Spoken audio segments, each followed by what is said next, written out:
Chapter 695. Everyone, please enjoy your drinks.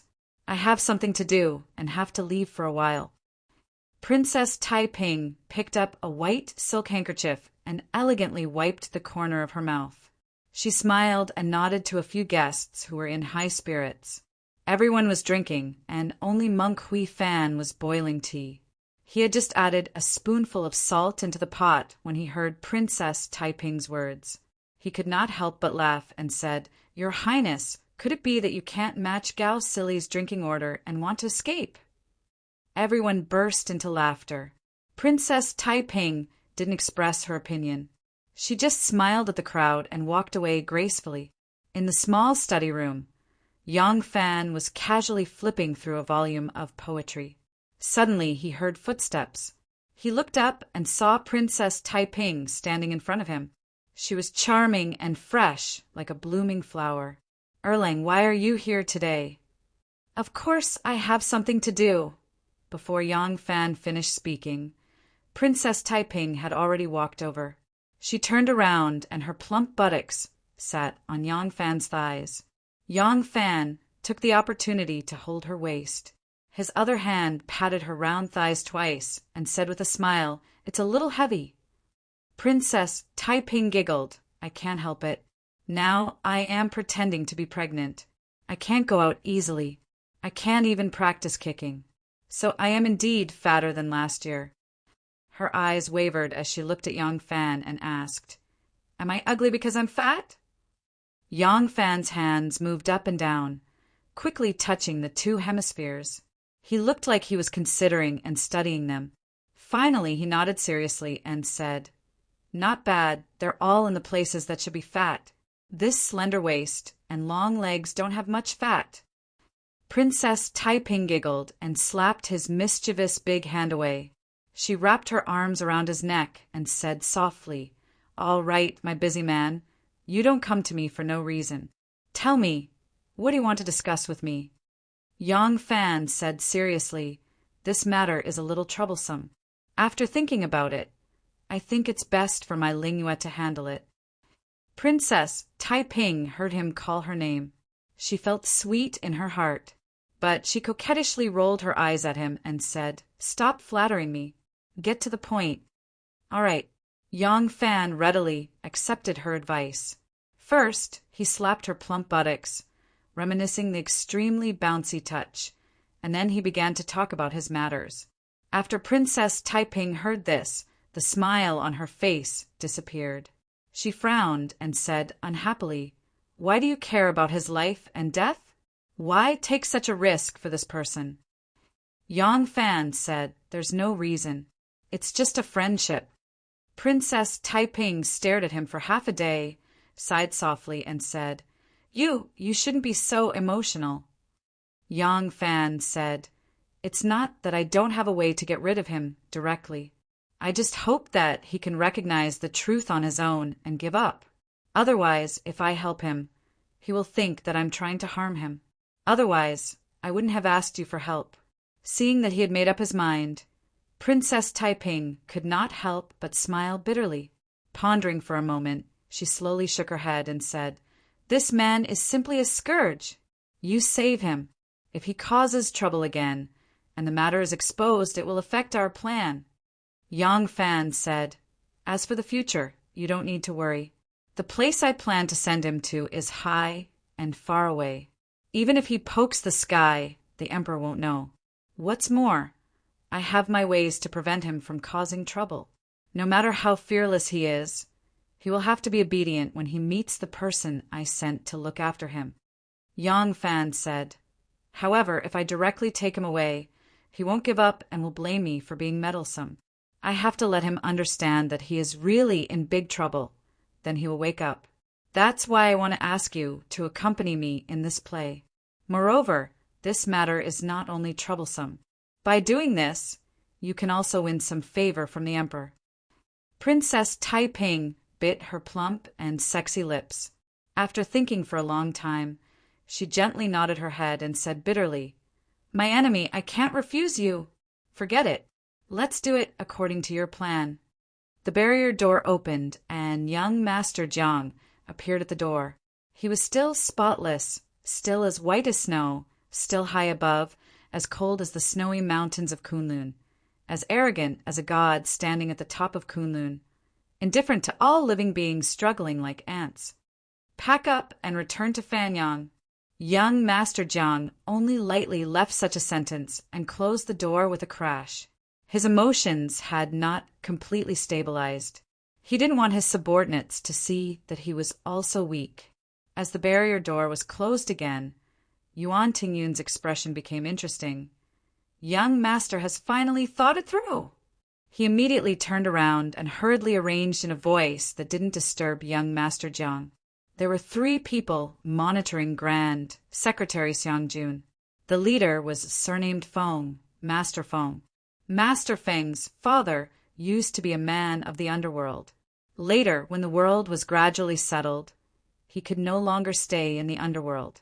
Master Feng's father had been a bandit for half of his life and didn't save much money. He only bought a few acres of land to settle down. At this time, Master Feng was already in his early 40s. Since he had settled down, he began to take care of carrying on the family line. However, he was not rich and was an outsider with no relatives or friends. It was really difficult for him to find a wife. Later, after a lot of effort, he reluctantly found a wife. In fact, his wife was fair and beautiful. Her family also ran an oil factory. No matter what, she was good in all aspects. The only pity was that she was too tall. For a girl, she was nearly 178 meters tall. In that era, it was simply a nightmare. No man was willing to marry a woman who was a head taller than him. Although there were men taller than her, it was as difficult as ascending to the heavens to get married at the right age and in all aspects. Seeing that his daughter was getting older and older, because she couldn't get married, and because her 3 brothers were worried that she would split the family property, they always treated her coldly. This caused the old girl to wash her face with tears every day. Only then did she make do with Master Feng. Master Feng wasn't tall. When he was a bandit, this was his advantage. Therefore, for more than 20 years, he was always able to escape from countless encirclement and suppression by the soldiers. However, marrying a wife who was so much taller than him, Master Feng was also under great pressure. For a long time, he had to go to the fields and finish work at different times with the villagers. This was to prevent them from traveling together and being laughed at. He named his son Master Feng because he had placed all his life's hopes on his son. He didn't wish for anything else but for his son to grow taller and not repeat his mistakes. Because of his wife's height, people would laugh at him. Unfortunately, Master Feng didn't live up to his father's expectations. He completely inherited his father's excellent genes. Because of this, he was often beaten by his father since he was young. As he was beaten, he would scold, "Bastard, why do you look so much like me? Why do you look so much like me?" However, being short had its advantages. At least now he wore a headband, an apron, and set up a shed in the alley to sell hubing. At first glance, everyone felt that he was born to do this. Therefore, no one who went in or out of the Xiang mansion gave him a second glance. Master Feng enthusiastically solicited business and never looked at the Xiang mansion. However, people who went in and out of the Xiang mansion would always pass by his hubing stall. Master Feng was urgently transferred from the periphery. It wasn't that Yang Fan didn't trust the group of people he directly took over from Chang. And it was because those people were originally by young Master Jiang's side. Young Master Jiang, who had always been arrogant and acted as if no one else was around, might never remember what they looked like. However, people like Yuan Tingyun who were by his side would definitely recognize them. Therefore, they had to use unfamiliar faces. After the identity of the former Songzhou, County Magistrate Kong Weihao, was discovered by Gu Zhuding, Yang Fan put all the important figures of the Luo Shui Poetry Society under surveillance. Old Scholar Xiang was one of the founders of the Luo Shui Poetry Society. During the spring festival, the usually deserted Xiang mansion was also crowded with people. This had a certain impact on Master Feng's surveillance. However, after careful screening, he didn't find anything strange. In particular, none of the people he had seen in the portraits appeared. Today, Master Feng thought that it would be another boring day. Since it was the spring festival, the residents became more generous. There were many people who came to buy Hubing. Master Feng was busy baking, selling, and collecting money. However, there was no movement in front of the Xiang mansion. However, when he deliberately picked 2 slightly larger Hubing pancakes, put them in an oiled paper bag, and handed them to the 2 children with a smile, the gate of the Xiang mansion suddenly opened. First, a few horsemen with horses rushed out. Then the threshold was lifted, and a light carriage drove out from inside. There were also people following behind the light carriage. They were all horsemen, and each of them led a long-distance horse with the best endurance. There was a saber hanging in front of the saddle and a saddle bag on the back of the saddle. The horsemen were all wearing sheepskin jackets and sheepskin trousers. They also wore dogskin, hoods to cover their ears, and a sheepskin cloak on the outside. It was almost the end of the first month, and the weather was no longer so cold. With such attire, it could only be a long-distance run. Master Feng's heart skipped a beat, but it immediately returned to normal. "Dear customers, please wait a moment, please wait a moment. This old man will first pick out this pot of Hubing pancake." Master Feng said to the customers who were waiting to buy Hubing pancakes. He opened the steamer basket on the side, picked up a bamboo tongs, and picked up the freshly steamed Hubing pancakes from the large dustpan next to him. A pair of sharp eyes stared at the gate of the Xiang mansion through the rising steam. "Hey, old Scholar Xiang, are you going on a long trip?" A neighbor happened to pass by and asked old Scholar Xiang, who was walking out with the help of a walking stick. Old Scholar Xiang was an official, and that neighbor was a commoner. However, officials rarely put on airs with their neighbors. If someone had a favor to ask of them, they absolutely couldn't put on airs. If they needed to send gifts, they had to send gifts, and if they needed to visit, they had to visit. The etiquette of visiting each other during the New Year's and other festivals couldn't be lacking. Otherwise, it would damage their reputation, and their spittle could drown them. Therefore, old Scholar Xiang smiled and replied politely, "Oh, my dog is an official in Fanyang and can't return to the capital due to official duties. Today, this old man sent my daughter-in-law over to take care of him for a few days, so that the young couple can also get together." "Ha, the old scholar loves his son," the neighbor said with a grin, and politely said goodbye to him and walked away. Master Feng's eyes narrowed, as if he was suffocated by the steam. Old Scholar Xiang sent his daughter-in-law to reunite with his son. There was no problem. The son left his wife to take care of his father. This was a son's filial piety. The father sent his daughter-in-law to take care of his son. This was a father doting on his son, so there was no problem. However, the Xiang residence was a family of scholars. How could the daughter-in-law sit in the carriage and let her father-in-law stand in front of the door to see her off? Even if the Xiang family had strict rules and women shouldn't show their faces in public, it was fine for them to wear a shallow dew on their heads. How could an elder send a daughter-in-law off in front of the door and not show her face while sitting in the carriage? Just as he thought of this, a man who was leading a horse and wearing a hood over his ears patted the horse's neck and glanced over. Master Feng immediately lowered his head and carefully picked up the last Hubing. He warmly greeted the guests. "Sorry for making you wait for a long time. How many did you buy?" The rider had just turned his head, and Master Feng had already clearly seen his appearance. According to the portrait he had seen, this person should be the leader of young Master Zhang's imperial bodyguards, Yuan Tingyan. "I found him. I actually found him." Feng Garen's heart pounded like a drum. Chapter 696. This time, Yang Fan did not stay long at the princess residence. He did not intend to discuss this matter with Princess Taiping today, but Wanner ran to see him.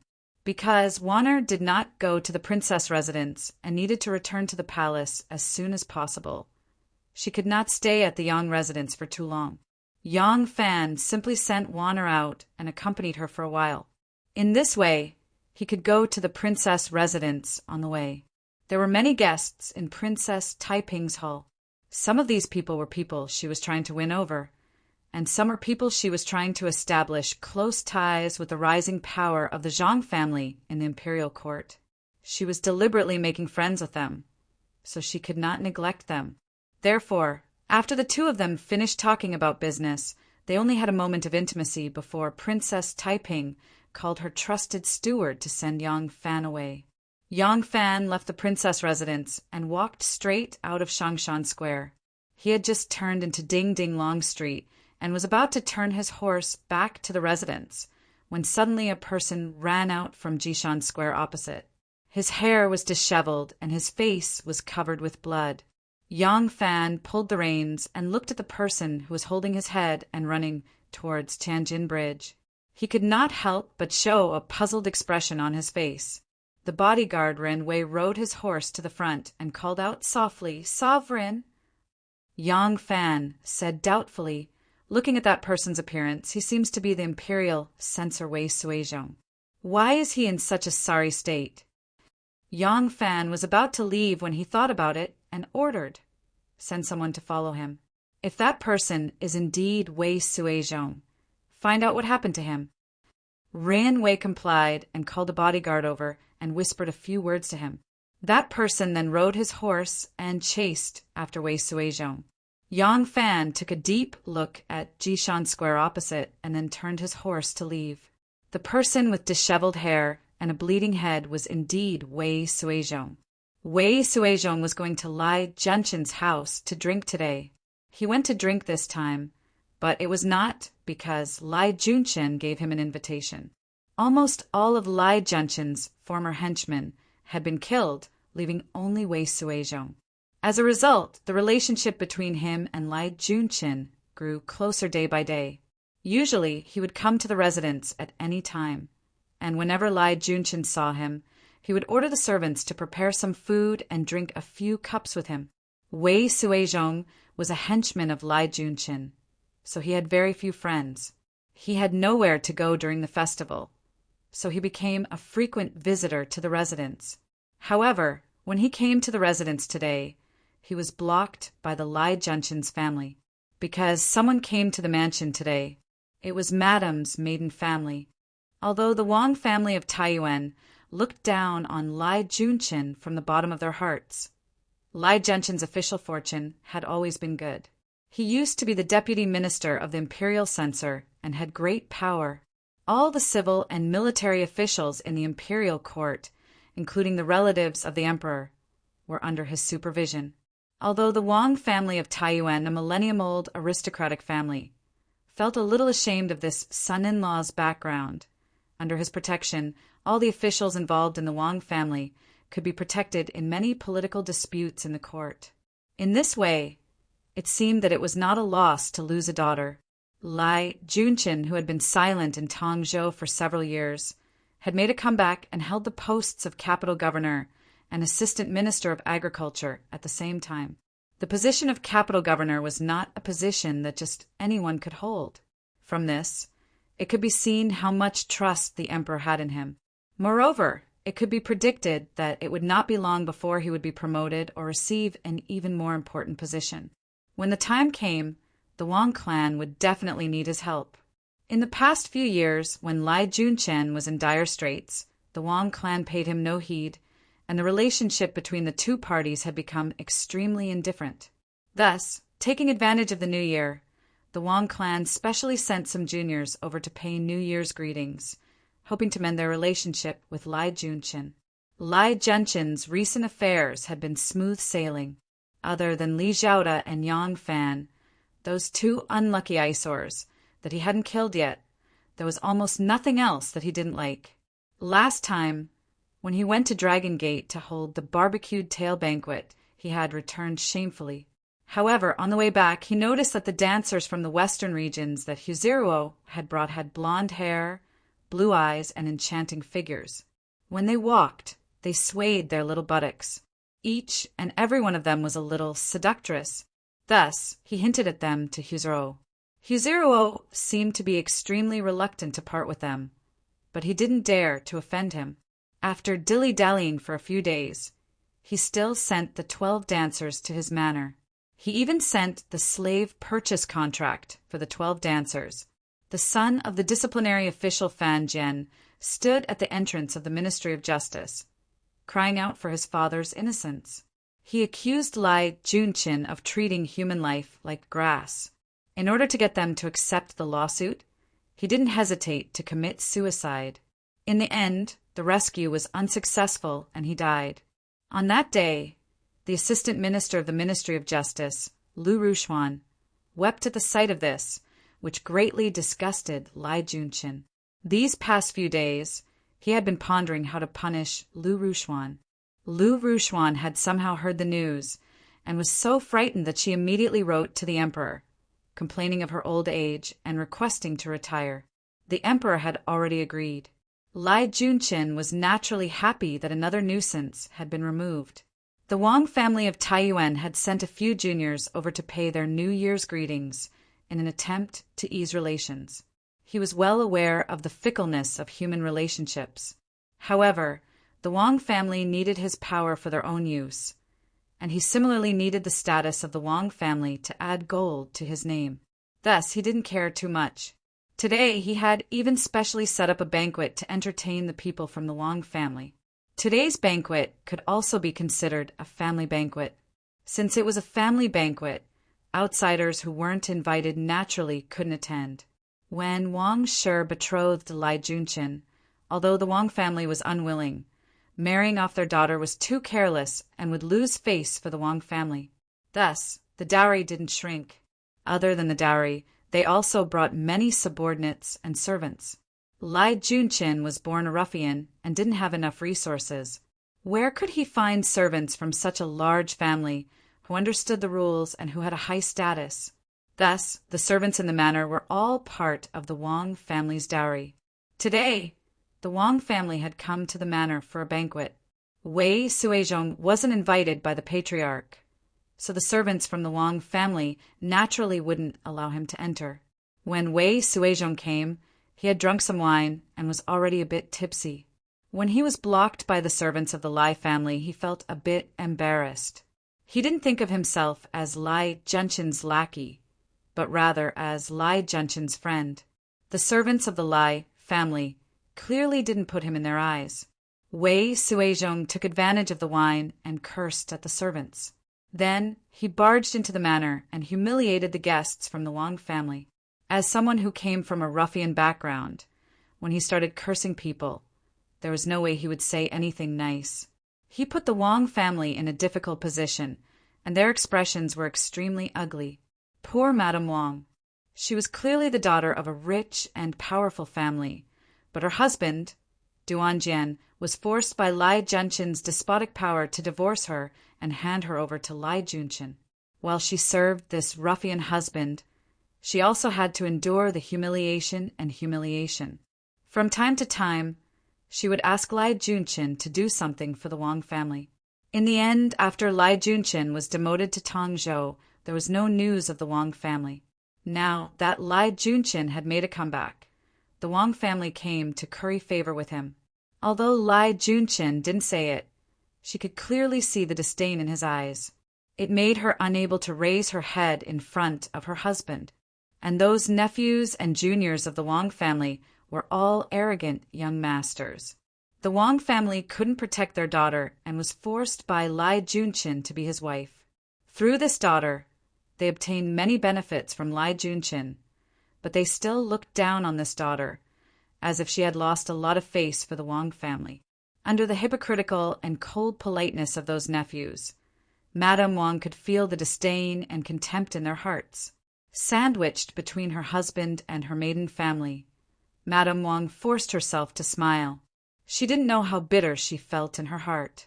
Now, that Wei Suizhong used the excuse of being drunk to barge into the living room and scold the Wang family. She was put in a difficult position. Madame Wang left crying. Seeing this, Lai Junqin was also a little angry. He ordered people to tie Wei Suizhong up to the pillar of the hall and poured a bucket of cold water on his head to wake him up.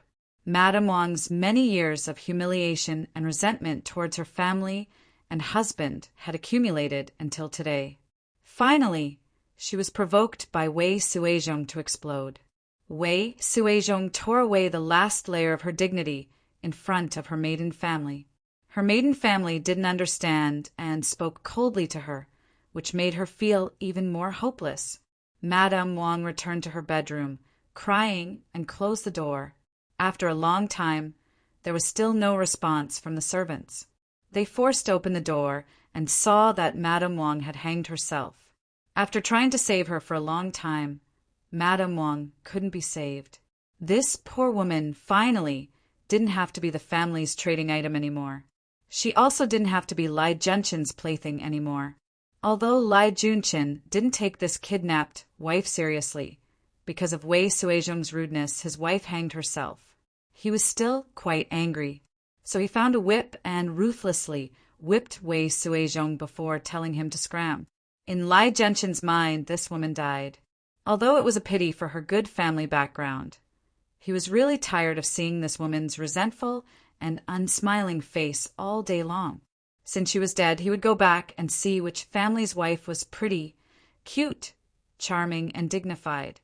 Then he would snatch her back and make her the official wife. But Wei Suizhong didn't know what he was thinking. After a pail of cold water was poured over him, he woke up half of his mind. When he heard that Madame Lai Junchen had committed suicide because of his rudeness, he was scared out of his wits. At this moment, he ran away in a panic. He only thought about Lai Junchen's cruel methods and didn't know what kind of punishment he would receive. Yang Fan believed that that person should be Wei Suizhong. As Lai Junchen's only and most loyal lackey, he actually ended up in such a sorry state. Moreover, the good basho that he walked out of was where Lai Junchen's mansion was. Yang Fan instinctively felt that there was something fishy, so he sent people to investigate. But he still didn't know how important this subconscious decision would be for him. Yang Fan returned to the front of the Yang mansion. Before he could dismount his horse, he saw a rider galloping towards him from afar. The speed of the horse was so fast that the gradually melting snow in the alley splashed everywhere. Several of Yang Fan's bodyguards immediately raised their horses and rushed in front of Yang Fan. Their hands were also on the hilts of their swords at their waists, but their vigilant movements immediately stopped because they recognized that the person rushing over was one of their own. "Sovereign, we found his whereabouts." When the rider rushed to the front of Yang Fan, he hurriedly reined in his horse. Not waiting for the horse's hooves to steady, the rider hurriedly reported. This was near the front screen wall of Yang Fan's mansion. Other than Yang Fan's bodyguards, there was no one else around. That person had no scruples, so he called Yang Fan sovereign. Even so, he deliberately lowered his voice. "Who? You mean?" Yang Fan subconsciously asked this one word and immediately realized. For a moment, he was so excited that his voice trembled. He gripped the saddle tightly, leaned forward, and said urgently, You mean you found him?" The person nodded repeatedly. "Yes, this subordinate has already sent people to keep a close eye on him." "What should we do now, sovereign? Please make a decision." Yang Fan immediately ordered, "Ren Wei, go get a few more people. Listen to my orders." Ren Wei agreed, jumped off the horse, and rushed into the mansion. Yang Fan then turned to the person and said urgently, "Quickly, tell me immediately, where is he? What is the situation?" Chapter 697. In front of Hulao Pass in Sishui Town, there was a small inn called Jian because the owner's surname was Jie. Things were different now. In the past, there was only a deep ravine in the southwest that led to Yingyang and Luoyang. As a result, one man could hold the pass against 10,000 enemies, and it became the gateway to the ancient capital of the 9 dynasties. Later on, the geography changed, and the river changed its course. Hulao Pass was no longer the only path, and no one treated it as an important pass. The original rammed earth walls of the pass had been eroded by wind and rain without a trace. Only the lone stone tablet on the ground with the 3 words Halal Pass written on it was a record of the past glory of this place. Because of this, the business of Jain wasn't good. However, the shopkeeper didn't plan on moving to a more bustling place. The Jia family owned land and could be considered a landlord in the area. They opened this inn because there were a few residences along the street. They had nothing better to do. Since it was their empty house, they would earn some if they could. But it didn't matter if they couldn't. Because of the owner's thoughts, the inn's business was even worse. In the world of the Tang dynasty, there were 3 types of inns. The ones run by the government were known as hostels. The ones run by the private people were known as traveling guides. And then there were the monasteries. If you went there, you would pay some incense money, and the receptionist monk would arrange a place for you to stay. There were no hostels run by the government in Sisui town, nor were there any temples. There were only traveling guides run by the private people. The business of Jain was the worst among the traveling guides in Sisui town, but in terms of environment, it was the best. That afternoon, a waiter picked up some dried meat, pickles, and carrots. Just as he entered the inn, a group of people came from afar. There were 7 or 8 people, all riding tall horses. The horses were of excellent quality, and the riders were valiant and mighty. Each of them carried a saber, and they were escorting 2 carriages in the middle. The carriages were large carriages used for long-distance travel, but they were far more exquisite than ordinary long-distance carriages. One look, and one could tell that they were from a wealthy family. When the group arrived at the entrance of the inn, only one rider dismounted and entered the inn. He called over the shopkeeper and asked about the number of rooms, whether there was food and drink, whether there was hot water in the bathroom, whether there was a brazier to warm the Kong, and whether there was pasture for the stables. Only after making sure everything was clear did he nod in satisfaction and ask, "There are a total of 12 rooms, right? We'll take them all." The shopkeeper was thin and had a mustache on his chin. He looked very unscrupulous. After listening to his words, he couldn't help but look troubled. "Sir, there are already 2 guests staying in the inn. Do you think," he glanced outside and said with a smile, "I think the rest of the rooms should be enough to accommodate you and your companions. A Lang likes peace and quiet." The man smiled, took out a pearl from his bosom, and spun it on the chopping board. The pearl immediately began to spin, and when it was reflected by the sunlight, it looked like a rainbow. "Shopkeeper, do as you see fit. We'll only book it for 1 night and leave tomorrow morning. Once it's done, it'll be yours. The shop charge will be calculated separately." The shopkeeper stared dumbfoundedly at the pearl the size of a longan fruit, his face filled with greed. He only hesitated for a moment, but as if he was afraid that the other person would change his mind, he pounced forward and tightly held the pearl in his arms. After the time it took for a stick of incense to burn, 2 customers came out of the shop with their bags on their backs, cursing and swearing. The shopkeeper nodded and bowed behind them. "Excuse me. Offend. I'll return the shop charge. Please forgive me." After the 2 customers left, the group of people dismounted one after another. A few people walked into the shop, looked inside and outside, and then went back to the carriages to ask for instructions. Then the people in the 2 carriages came out. In the carriage in front, there was a young man dressed in white, wearing a light fur coat. He looked cold and arrogant, as if there was no one else around him. He was led directly to his room.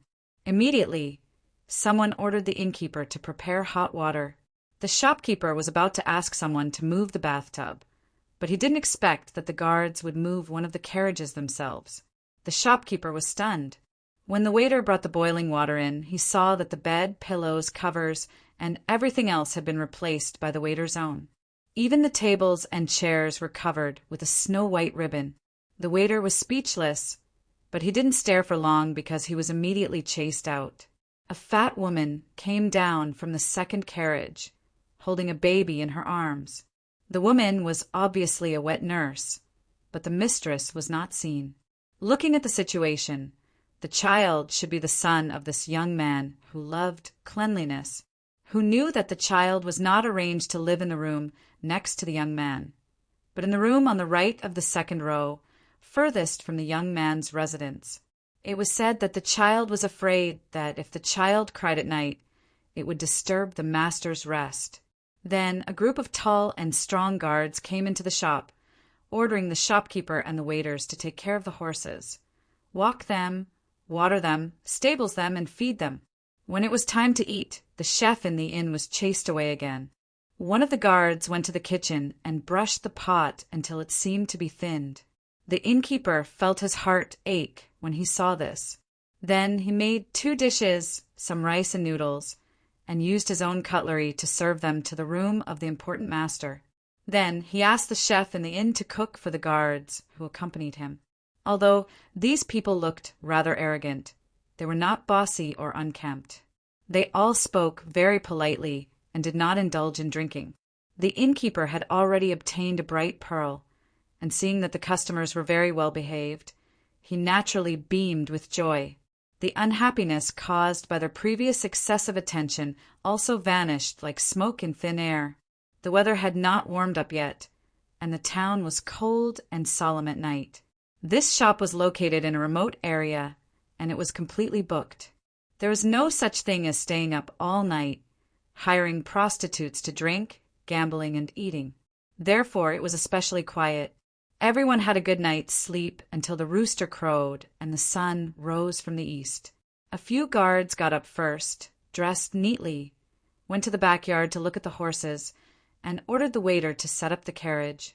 This was the place where the guests brought their own cook into the kitchen, brushed the bottom of the pot until it was thinner, and then started cooking. After serving the master's food, they packed the food in boxes and carried it to the master's room. Then they ordered the cook in the shop to cook. When the food was ready, it was placed on 2 tables.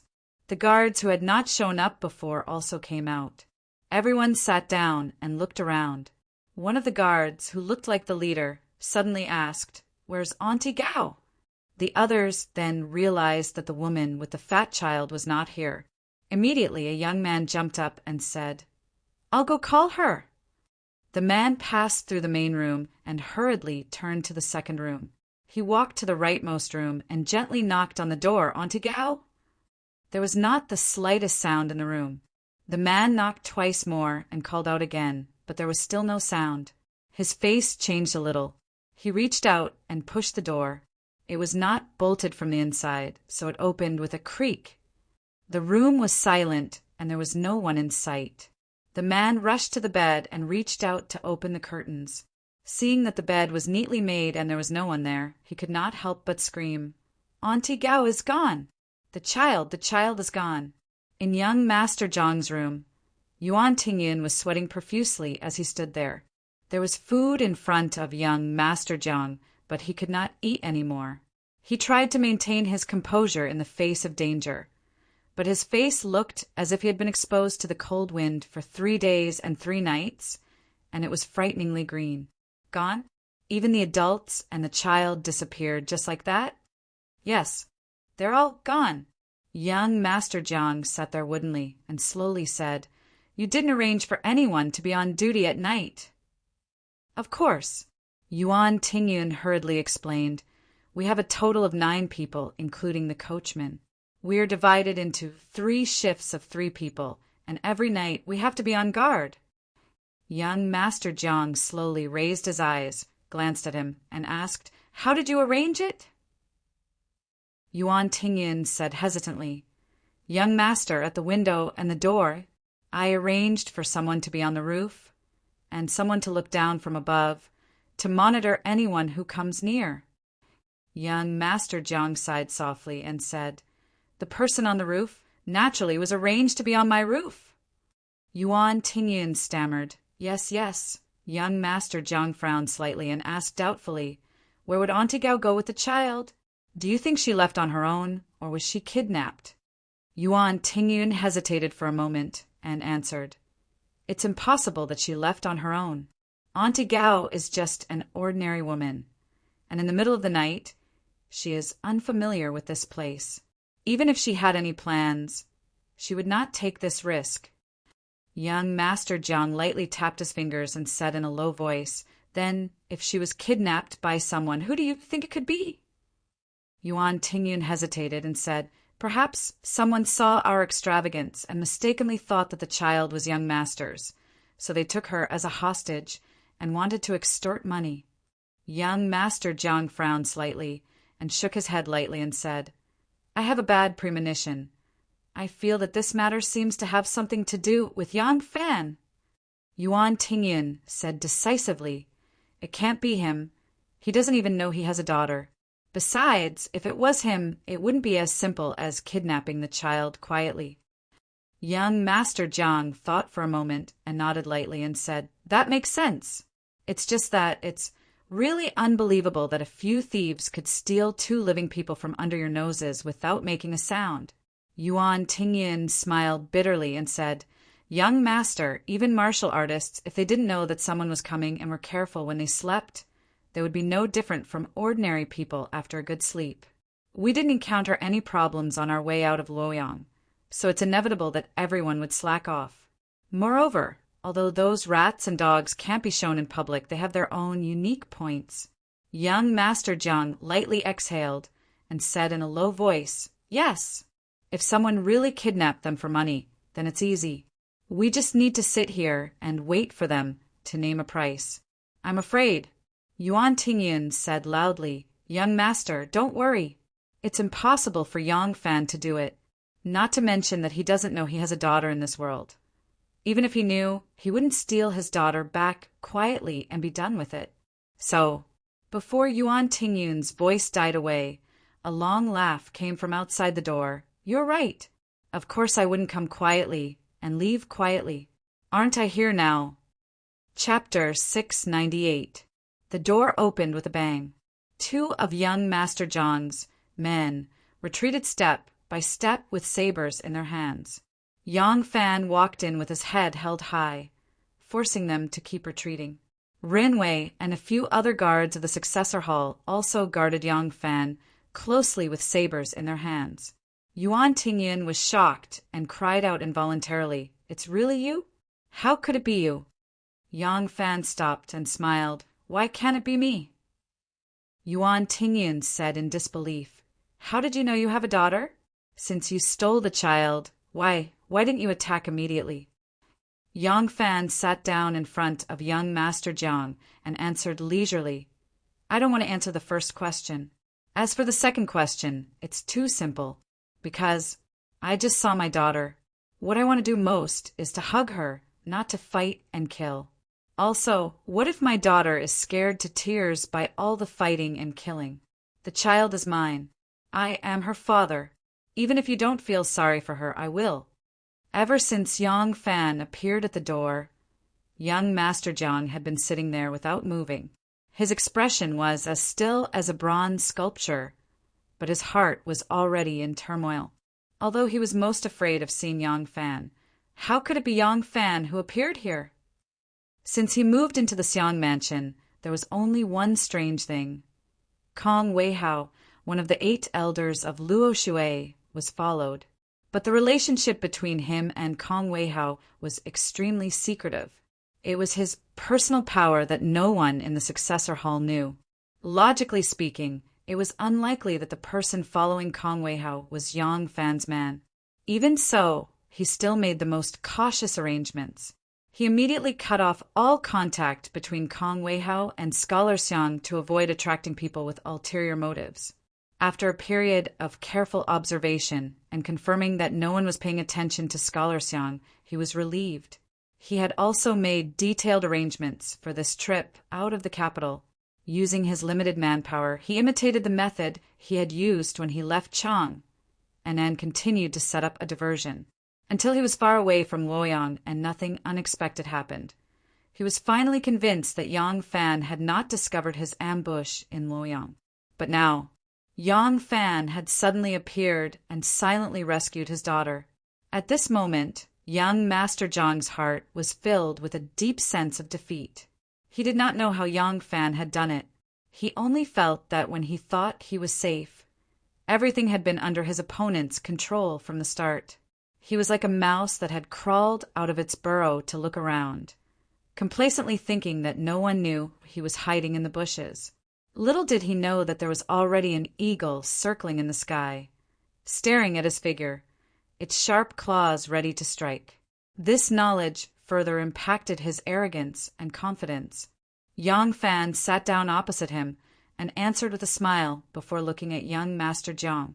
Yang Fan was truly happy because his daughter had been safely rescued and because his daughter was very healthy and adorable. Even though he already had the experience of holding a child, when he took the child from Garenfeng's hands, he was still very careful, as if he was holding a soft-skinned egg, afraid that if he used too much strength he would break it. Holding his own daughter, Yang Fan, who had not known what tears were for many years, could not help but shed silent tears. It was joy but also remorse.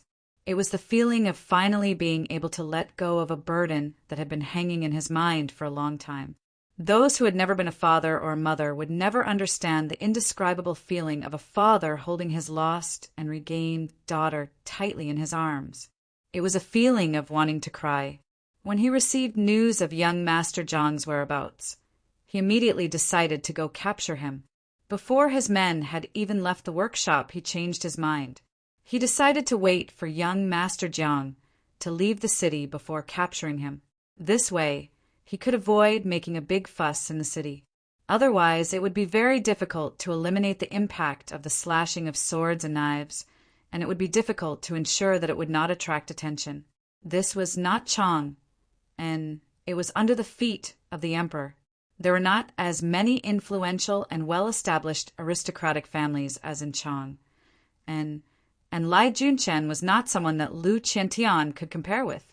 Therefore, Yang Fan decided to quietly follow young Master Jiang out of the city and make his move in a deserted place. But when Yang Fan was about to reach the east of the city, he changed his mind. Young Master Jiang had always prided himself as a gentleman, but with his repeated failures, the despicable means that he had once disdained were now at his fingertips. If he was at his wit's end and used his child as a hostage, what should he do then? Therefore, Yang Fan suppressed his impatience to rescue the child, followed young Master Jiang all the way, and finally came up with this plan. Young Master Jiang and his men trudged all the way to the north. At first, all of them were on guard throughout the night, but it was obviously not a way to go on like this. After only 2 days, all of them were exhausted. They had no replacements, so they could only use 3 shifts to protect young Master Jiang. As young Master Jiang went all the way to the north, Yang Fan's men monitored their movements. When they arrived at Sishui River, their vigilance was already at its lowest because young Master Jiang's men always thought that Yang Fan did not know that he had a daughter, and even if there was something against him, the target would be young Master Jiang. Therefore, the focus of their vigilance was only on young Master Jiang. At this time, it was time for Yang Fan's men to make their move. According to young Master Jiang's hostile and hostile selection criteria, they chose to make their move in Sishui River Town, because there were limited inns here, and there was only one that met young Master Jiang's criteria. Therefore, this became the main battlefield for Yang Fan. However, for the sake of safety, the other 2 inns in this town that were closest to young Master Jiang's criteria were also changed the day before young Master Jiang arrived. These 3 inns, from the shopkeepers to the waiters, were now all Yang Fan's men. Yang Fan's men who were lying in ambush outside were only responsible for support, and the real people who made the move were the waiters in the inns. They only needed to use methods such as sending water and knocking on the door of Auntie Gao's room, who did not know martial arts at all, and then they could easily take her away. Early this morning, the other 2 inns had been returned to their original owners. The original owners had received a large sum of money and given the workers a day off. Early this morning, they had taken back their inns without any changes. In their eyes, this was a very legendary event. However, the people who worked in the carriage and ship shop were the places that came into contact with the most incredible things in the world. The shopkeepers were experienced and knowledgeable. After getting benefits, They just kept quiet and made a fortune. No one was stupid enough to make it public. Maybe a few decades later, they would hold their little grandson on their knees and tell him about today's adventure. They would also add some oil and vinegar to the story. But for now, they kept their mouths shut. And this shopkeeper, after receiving a large sum of money that could be used to demolish and rebuild the whole house, also felt relieved and went home to sleep. The shopkeeper said, "Return to the inn at noon." Now, all of Yang Fan's worries could be put down, so when he faced young Master Jiang, he was in high spirits and relaxed. Young Master Jiang didn't understand Yang Fan's expression. It was only because his daughter was safe and sound. He saw it as a victor's demonstration to him, but he was speechless. He was defeated. He was indeed defeated. This time, he couldn't find any reason to do so. "All of you get out!" Young Master Jiang suppressed the anger and despair in his heart. After a long time, he said a sentence that did not tremble. Yuan Tingyin said worriedly, "Young Master." Young Master Jiang smiled coldly. "He won't kill me. If he wants to kill me, you can't stop him."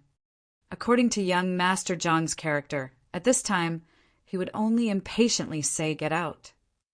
He did not need his subordinates to understand why he gave this order. He only needed them to obey. But today he gave an explanation to his subordinates, which made Yuan Tingyin, who was familiar with his character, a little surprised. Yuan Tingyin looked at the calm and composed Yang Fan, then looked at the people outside the door, who were far ahead of them. He secretly sighed, waved his hand, and walked out first. The door was closed. The people on both sides stood in the corridor, holding swords and all kinds of strange weapons, staring at each other. One side was the private army of the former overlord, and the other side was the bodyguard of the new overlord. Yang Fan walked to the window and opened it.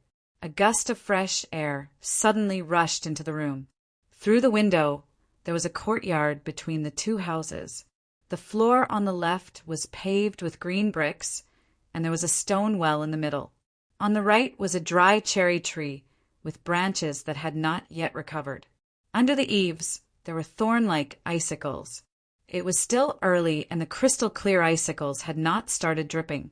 Yang Fan took a breath of the fresh and cold wind, turned around and sat opposite young Master Jiang.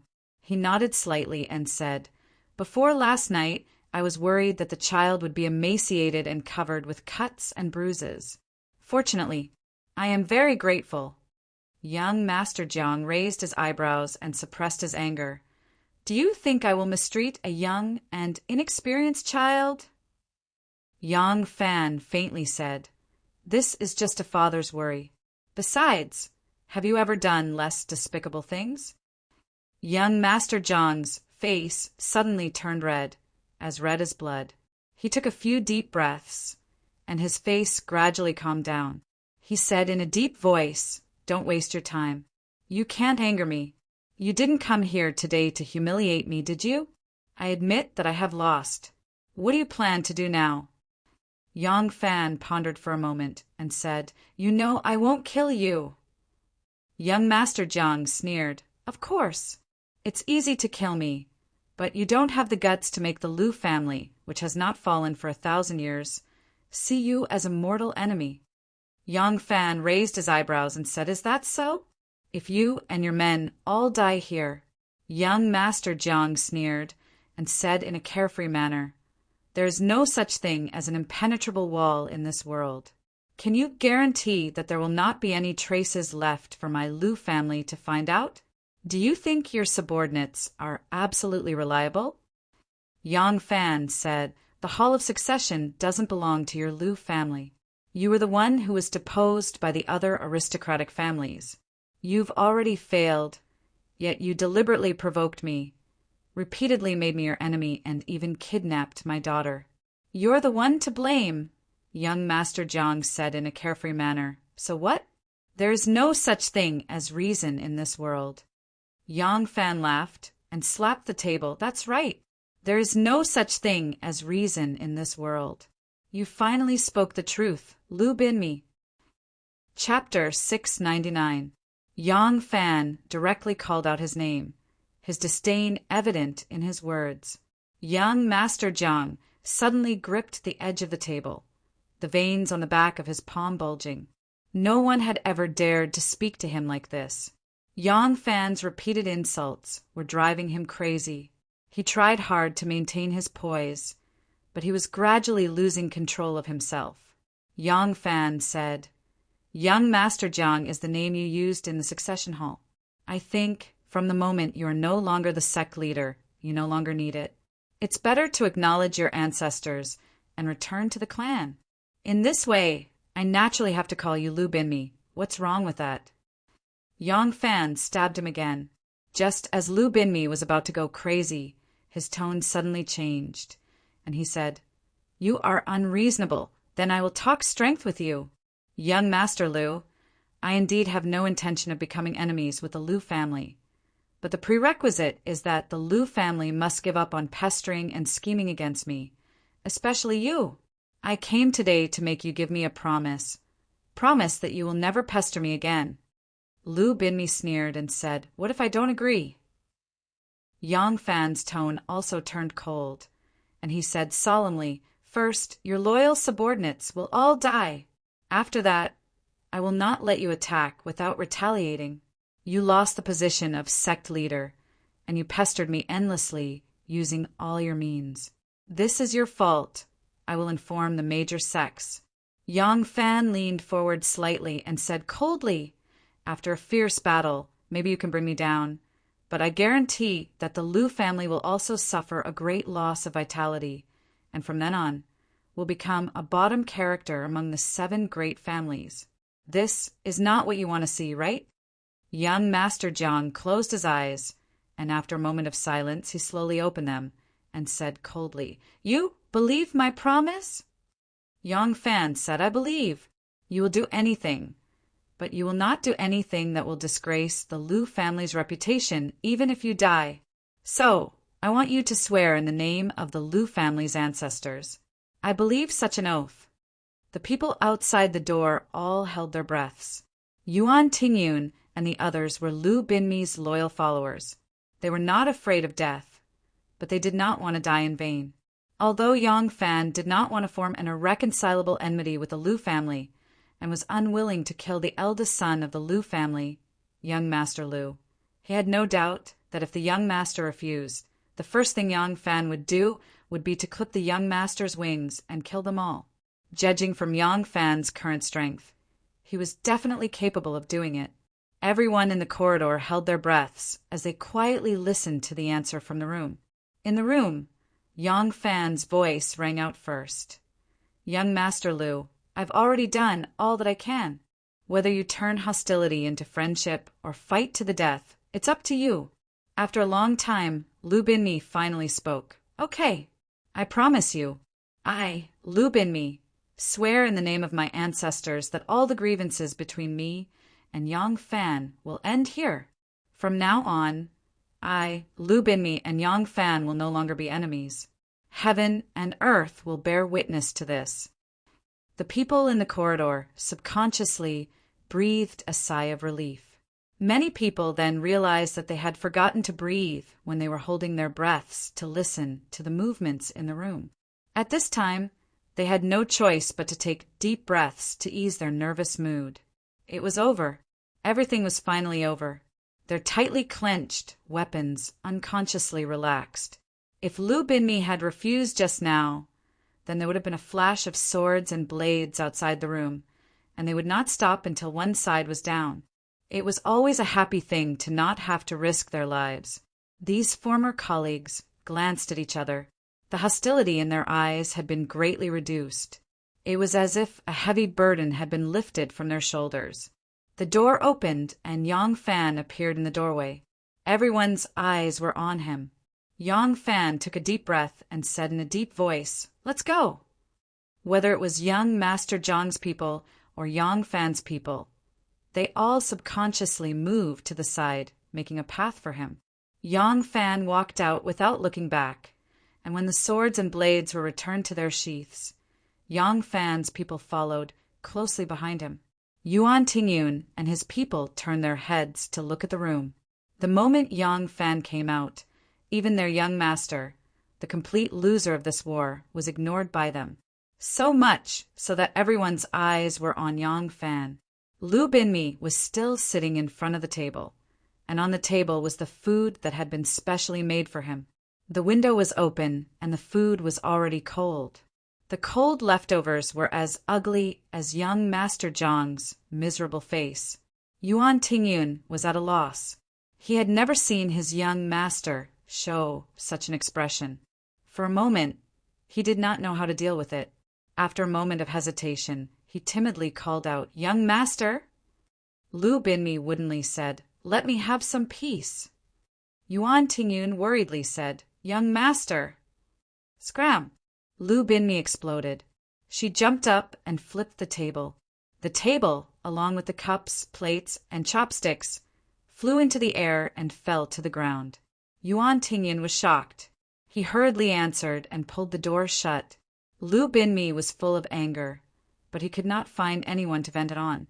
He was actually forced to sign the Undercity Alliance. He never thought that he would have such a day, such a great shame. What a great shame! If I swear that I will no longer be your enemy, will you be safe and sound? Lu Binmi sneered inwardly. I don't need to show up. I can still plan behind the scenes. To kill someone, you don't need to personally hold the knife. Yang Fan, you are too naive. You are still too naive. Before the sneer in Lu Binmi's heart could reach the corner of his lips, he suddenly felt the light in the corner of the room ripple. A cold light flashed, cutting off the "who" that he was about to shout. He did not make a sound. Air was directly spat out from his throat, followed by blood. Lu Binmi clutched his throat tightly, blood spurting out from the gaps between his fingers.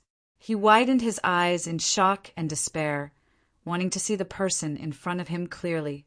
However, there was only a flicker of light before everything returned to normal. There was nothing in front of him. Yuan Tingyun and the others did not dare to go far, nor did they dare to make a sound until young master Lu's voice came from the room again. Watching Shen Mu rise to power and steal half of my territory, this is a crime. Being headstrong and self-opinionated, refusing to listen to honest advice, resulting in not making any contributions for many years. The authority of the clan master has fallen into someone else's hands.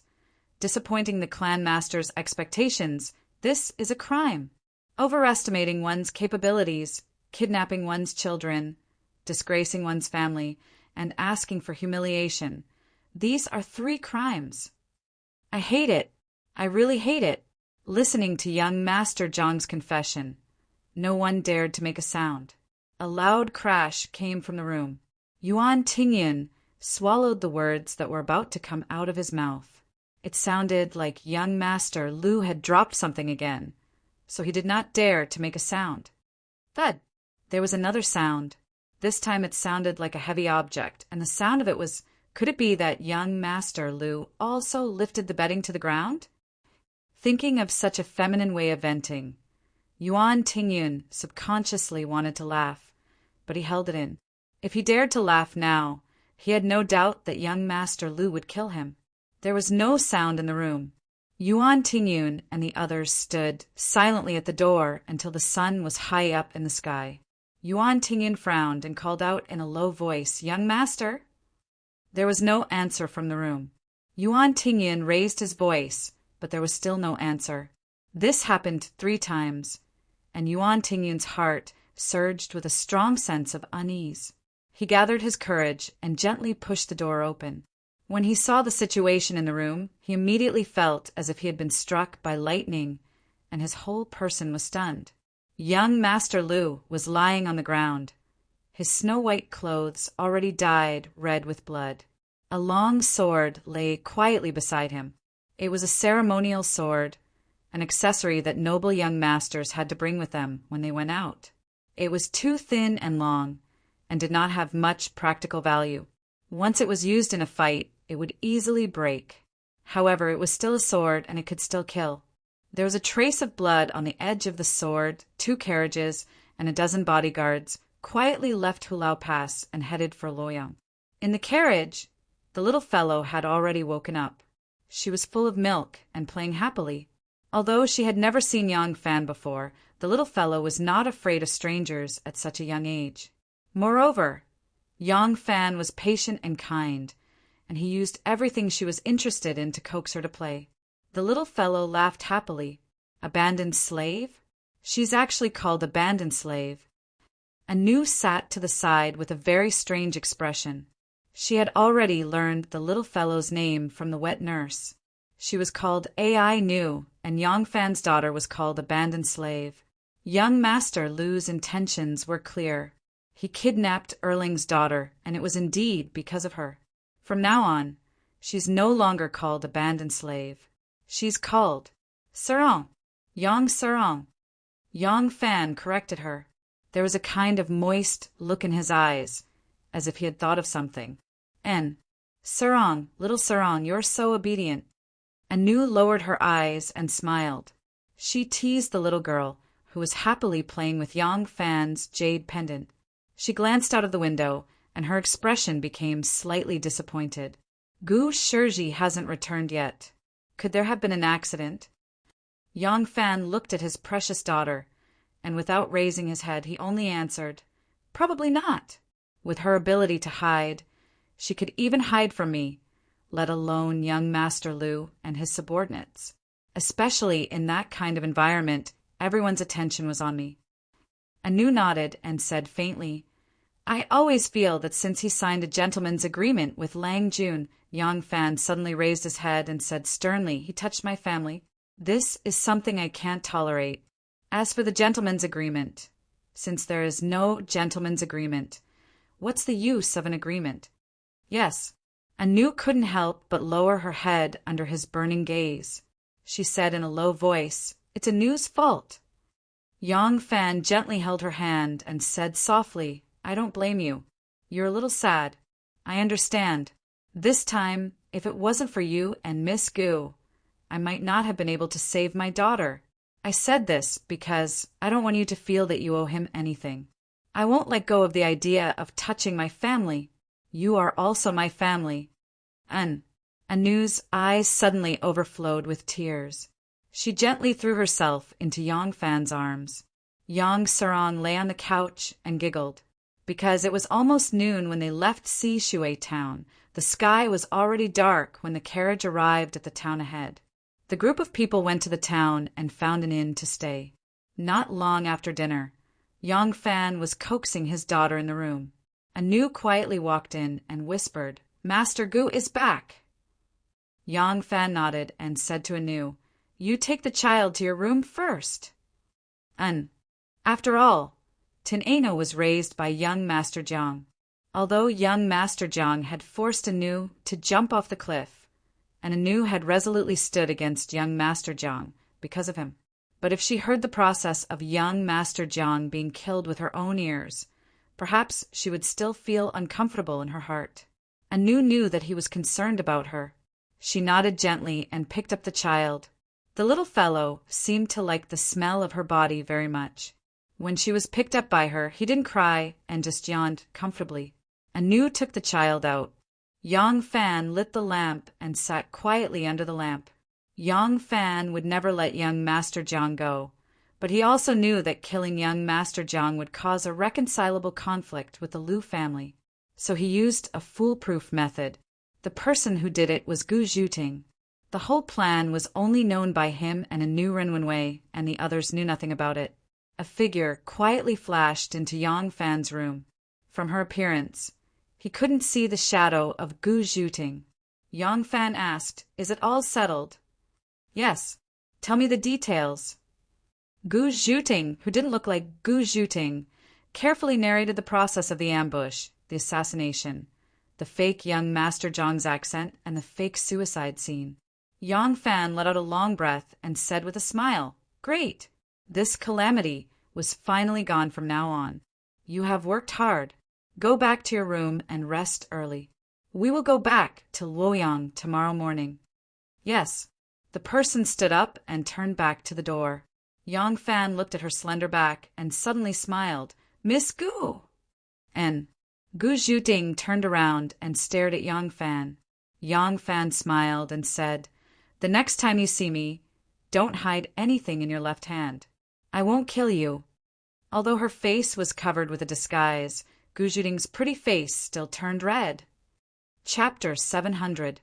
The window was open, and the sound of the rain was clear, washing the deep courtyard clean and clear. The sprouting plants and budding flower buds were more beautiful in the spring rain. On the arhut bed, Nien Zhu and Si Rong were lying side by side. Nien Zhu made a few squeaks, and Si Rong must respond with a few squeaks. Xiao Man and Anu, who were lying on the side of them, couldn't help laughing. "Xiao Man, they seem to understand us. What are they talking about?" "Who knows?" Xiao Man also couldn't help laughing.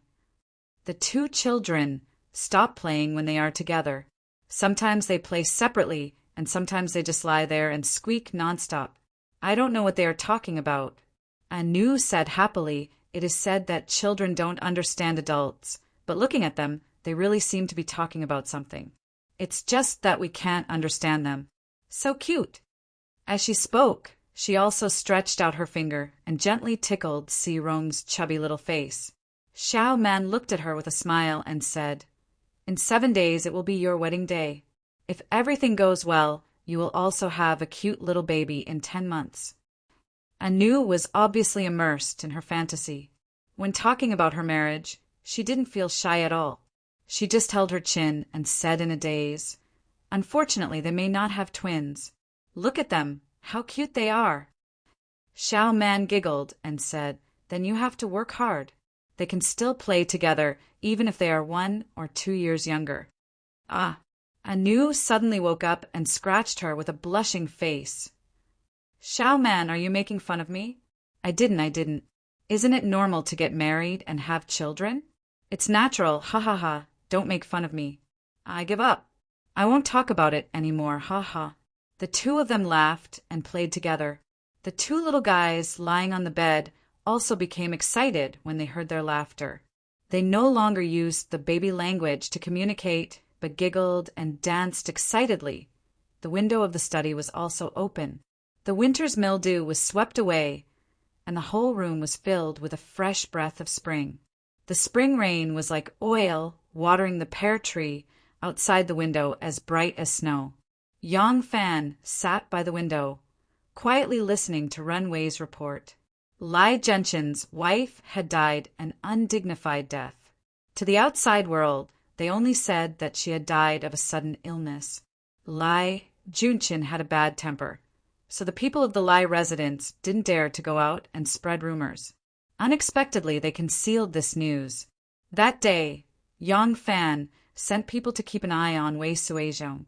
After confirming his identity, it took him 2 days to figure out why he was in such a sorry state that day. It turned out that after Wei Suizhong got into big trouble, he kept his mouth shut and did not dare to reveal this matter to anyone. When Yang Fan's people saw that they could not get any information from him, they turned to investigate the cause of his injury that day and found out that he had come out from his residence. Therefore, Yang Fan's people tried to bribe the Lai Mansion's steward. If they hastily contacted him, the other party would not know his background. Even if they gave him a mountain of gold, the other party would not dare to accept it. Yang Fan's people took a roundabout route to find this person's maternal uncle. First, they bribed him. Then, through him, they bribed the Lai Mansion's steward. Only then did they understand what had happened. Madame Wang's death was due to Wei Suizhong's humiliation. Then Wei Suizhong. Has there been any movement from him these few days? Ren Wei reported. Wei Suizhong prepared a generous gift and used almost everything he had to ask for Lai Junshin's forgiveness. Lai Junshin accepted it. Yang Fan raised his eyebrows. Ren Wei said, Lai Junshin did not seem to care much about his wife, so he accepted the gift and comforted Wei Suizhong not to take it to heart. It was also because of this that the Lai Mansion's steward felt indignant on behalf of the mistress.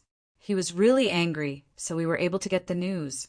Otherwise, he might not have been willing to talk just by bribing him. Yang Fan could not help but fall silent. Ren Wei said, Lai Junshin is now preparing to find another wife. This person seems to only like married women, not unmarried women. Yang Fan laughed coldly and said, "Which minister or aristocrat's woman did he fancy this time?" Ren Wei's face revealed a slightly strange expression. "What a coincidence! It's still Duan Jian." Yang Fan frowned and said, "Duan Jian?" Ren Wei said, "Yes." Madame Wang was originally Duan Jian's wife. Lai Junqin took a liking to her and used both carrot and stick to force him to divorce his wife. Then he forcefully married her. Now that Madame Wang has committed suicide, Lai Junqin wants to find another wife. Unfortunately, he has taken a liking to Duan Jian's second wife. Yang Fan smiled bitterly and said, "That's true." How did Duan Jian react?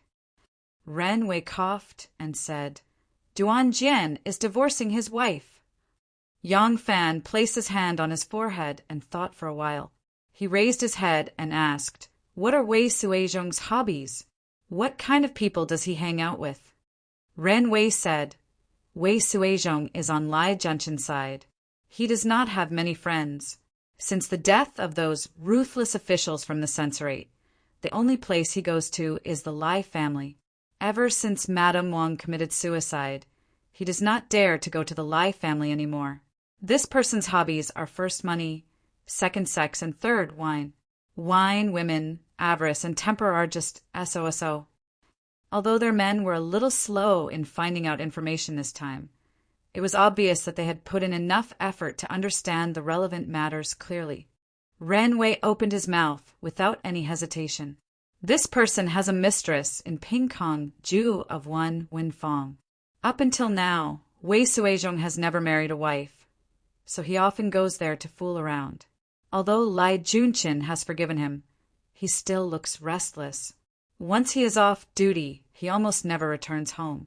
He stays at Pingkongju to see this Su Jinyang." Yang Fan said, "Spread the truth about Madame Wang's death. Let everyone in Luoyang know." Ren Wei did not ask for the reason and only replied, "Yes." Yang Fan continued, "Ask Lu Qingqian to bring Su Jinyang to Pingkongju and lure Wei Suizhong over. Wine, women, avarice, temper. He can take whatever he wants. Make friends with him." Lu Qingqian was the manager of the largest brothel in Wanwanfang, Pingkongju. She was known as the master of the incense. With his status, if he wanted to get a woman from Pingkongju, it was just a matter of ransom or exchange. Pingkongju would definitely not dare to offend him. Ren Wei saw that Yang Fan had no other instructions and said, "Then this subordinate will go and arrange it." Yang Fan nodded and ordered, "Get someone to prepare a horse and a raincoat. I will go out in a while." On lovely spring terrace, Princess Taiping, who had entered the palace to visit Mother, chatted with Wu Zetian for a while. When the old lady was happy, Princess Taiping suddenly asked, "Mother, I have heard some rumors that are not good for Mother's reputation." Wu Zetian's expression tightened and asked hurriedly, "What rumors?" Wu Zetian said, "There is a rumor that the burning of Heaven and Ming Hall was not due to the carelessness of the craftsmen, but someone deliberately set the fire." "What?" Wu Zetian was shocked and cried out, "How can there be such a rumor? Who did you hear it from?" Princess Taiping said, "I don't go out much now, other than visiting Mother in the palace. I usually stay in the residence. I heard this news from 2 maids in the residence and accidentally heard it. I have already punished them heavily." Wu Zetian's face darkened and said, "The 2 maids in your residence said it?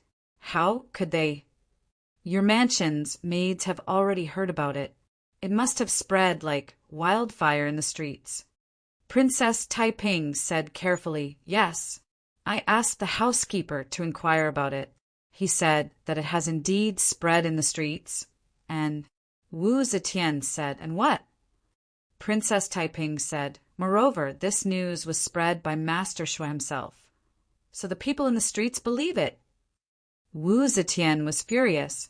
She grabbed a small bowl of fermented rice and smashed it on the floor of the hall. She shouted sternly, "Bastard, you should be punished." The palace maids and eunuchs in the hall were so scared that they knelt down. Princess Taiping hurriedly comforted, "Mother, don't be angry lest you hurt your body." Princess Taiping gently stroked her back and said, "Mother believes in Buddhism, so she is very fond of Monk Huai. But, relying on Mother's faith, Monk Huai is getting more and more excessive. He even took this kind of thing as an honor. Those people who don't know the truth all say that, Mother." Okay, I won't say it anymore. Mother, calm down." Wu Zetian certainly knew that her daughter was very clear about the relationship between Xue Huai and herself. She said this because she didn't want to embarrass her daughter. She couldn't help but smile bitterly. Daughter, he didn't lie. The Ming Hall and the Heaven Hall were indeed set on fire by him. If not, how could the two halls be set on fire so easily? Princess Taiping pretended to be shocked and said, "What, this was really set on fire by Master Huai Yi? This, whether it was intentional or not. He should be beheaded for such a big crime." Wu Zetian sighed softly and said disappointedly, "Daughter, do you think Mother doesn't want to kill him? Mother can't wait to grind his bones and scatter his ashes. But Huai, he only dared to do whatever he wanted because of my trust. The Heaven Hall was set on fire, and the Ming Hall was also destroyed. If this matter was spread out and the world knew about it, it would be because where would my face go? Where would the dignity of the imperial court be?" Princess Taiping said, "Mother, now Huai, he has spread it out himself. It's spread all over the world." Wu Zetian shook her head and said, "No matter how much it spreads among the people, it's just a rumor. If I punish him for this, then it will be the truth of this matter. Why, he must be killed. But not now. At least we have to wait for the news of the Heaven Hall to die down. Then we can find a reason to kill him." Princess Taiping said, "Once Huai goes crazy, God knows what other crazy things he will do. If this person is left alive one more day, it will be a disaster." Wu Zetian wanted to kill Xue Huai right away.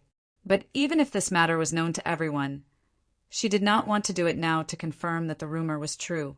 Princess Taiping rolled her eyes and said, "Daughter has an idea to get rid of this person." Wu Zetian knew that because Feng Xiaobao entered the Xue family tree and changed his name to Xue Huai Yi, the whole Xue family hated Feng Xiaobao. Her daughter was the daughter-in-law of the Xue family, so she also hated this arrogant and domineering Xue Huai. But in the past, because of her, she did not dare to express it. So she did not doubt her daughter's intention to kill Feng Xiaobao. Hearing this, she was pleasantly surprised and said, "You have an idea? Hurry up and tell your mother." Princess Taiping whispered a few words to her ear. Wu Zetian thought for a moment and nodded lightly. This plan is feasible. But the aftermath? Taiping smiled sweetly and said, "Mother, don't worry. Daughter will do as Mother said just now. I will grind his bones and scatter his ashes. If he's gone, what trace will there be?" Wu Zetian gritted her teeth and said in a deep voice, "Good. Then I will leave this person to you. You must do it cleanly." Chapter 701. The rain had just stopped, and a tender yellow mist curled up from the willow branches. On the blue waves of the Luo River, there were already pleasure boats and merchant ships coming and going. Standing at the bridgehead of Tianjin, one could see many people taking advantage of the beginning of the rain to move about in high spirits. Besides businessmen, there were even more people going out of the city for a walk. Scholars and poets, noble ladies and daughters, after a stifled winter, were like little animals awakening from hibernation, eager to immediately see the green world. Some willow trees had sprouted earlier, while others were still fluttering with catkins. The catkins were like the snow drifting through the air, while the pear blossoms were like the snow frozen on the branches. Because the rain had stopped not long after leaving the house, Yang Fan did not put on a straw raincoat, nor did he hold an umbrella. He only held his hands behind his back and stood between the falling snow and the frozen snow on the embankment of the Luo River. The spring rain had just stopped, and the river water had risen slightly and was somewhat turbid. The boat passed through the river, the water lapping against the banks. A few ducks swayed left and right in the shallow water along with the surging water. There were 2 or 3 women washing clothes by the river. There was a little girl, only 12 or 13 years old. Afraid that her shoes would get wet, her snow-white feet were bare. The surging river water would occasionally splash against the smooth surface of the large rocks, submerging her feet. There was also a young woman who was using a wooden mallet to strike her clothes. Probably because her child was breastfeeding, she often unbuttoned her collar in order to breastfeed, causing it to be rather loose. As she struck with the mallet, from the high ground of the embankment, one could clearly see the 2 perfectly round snow-white lumps on her chest rising and falling.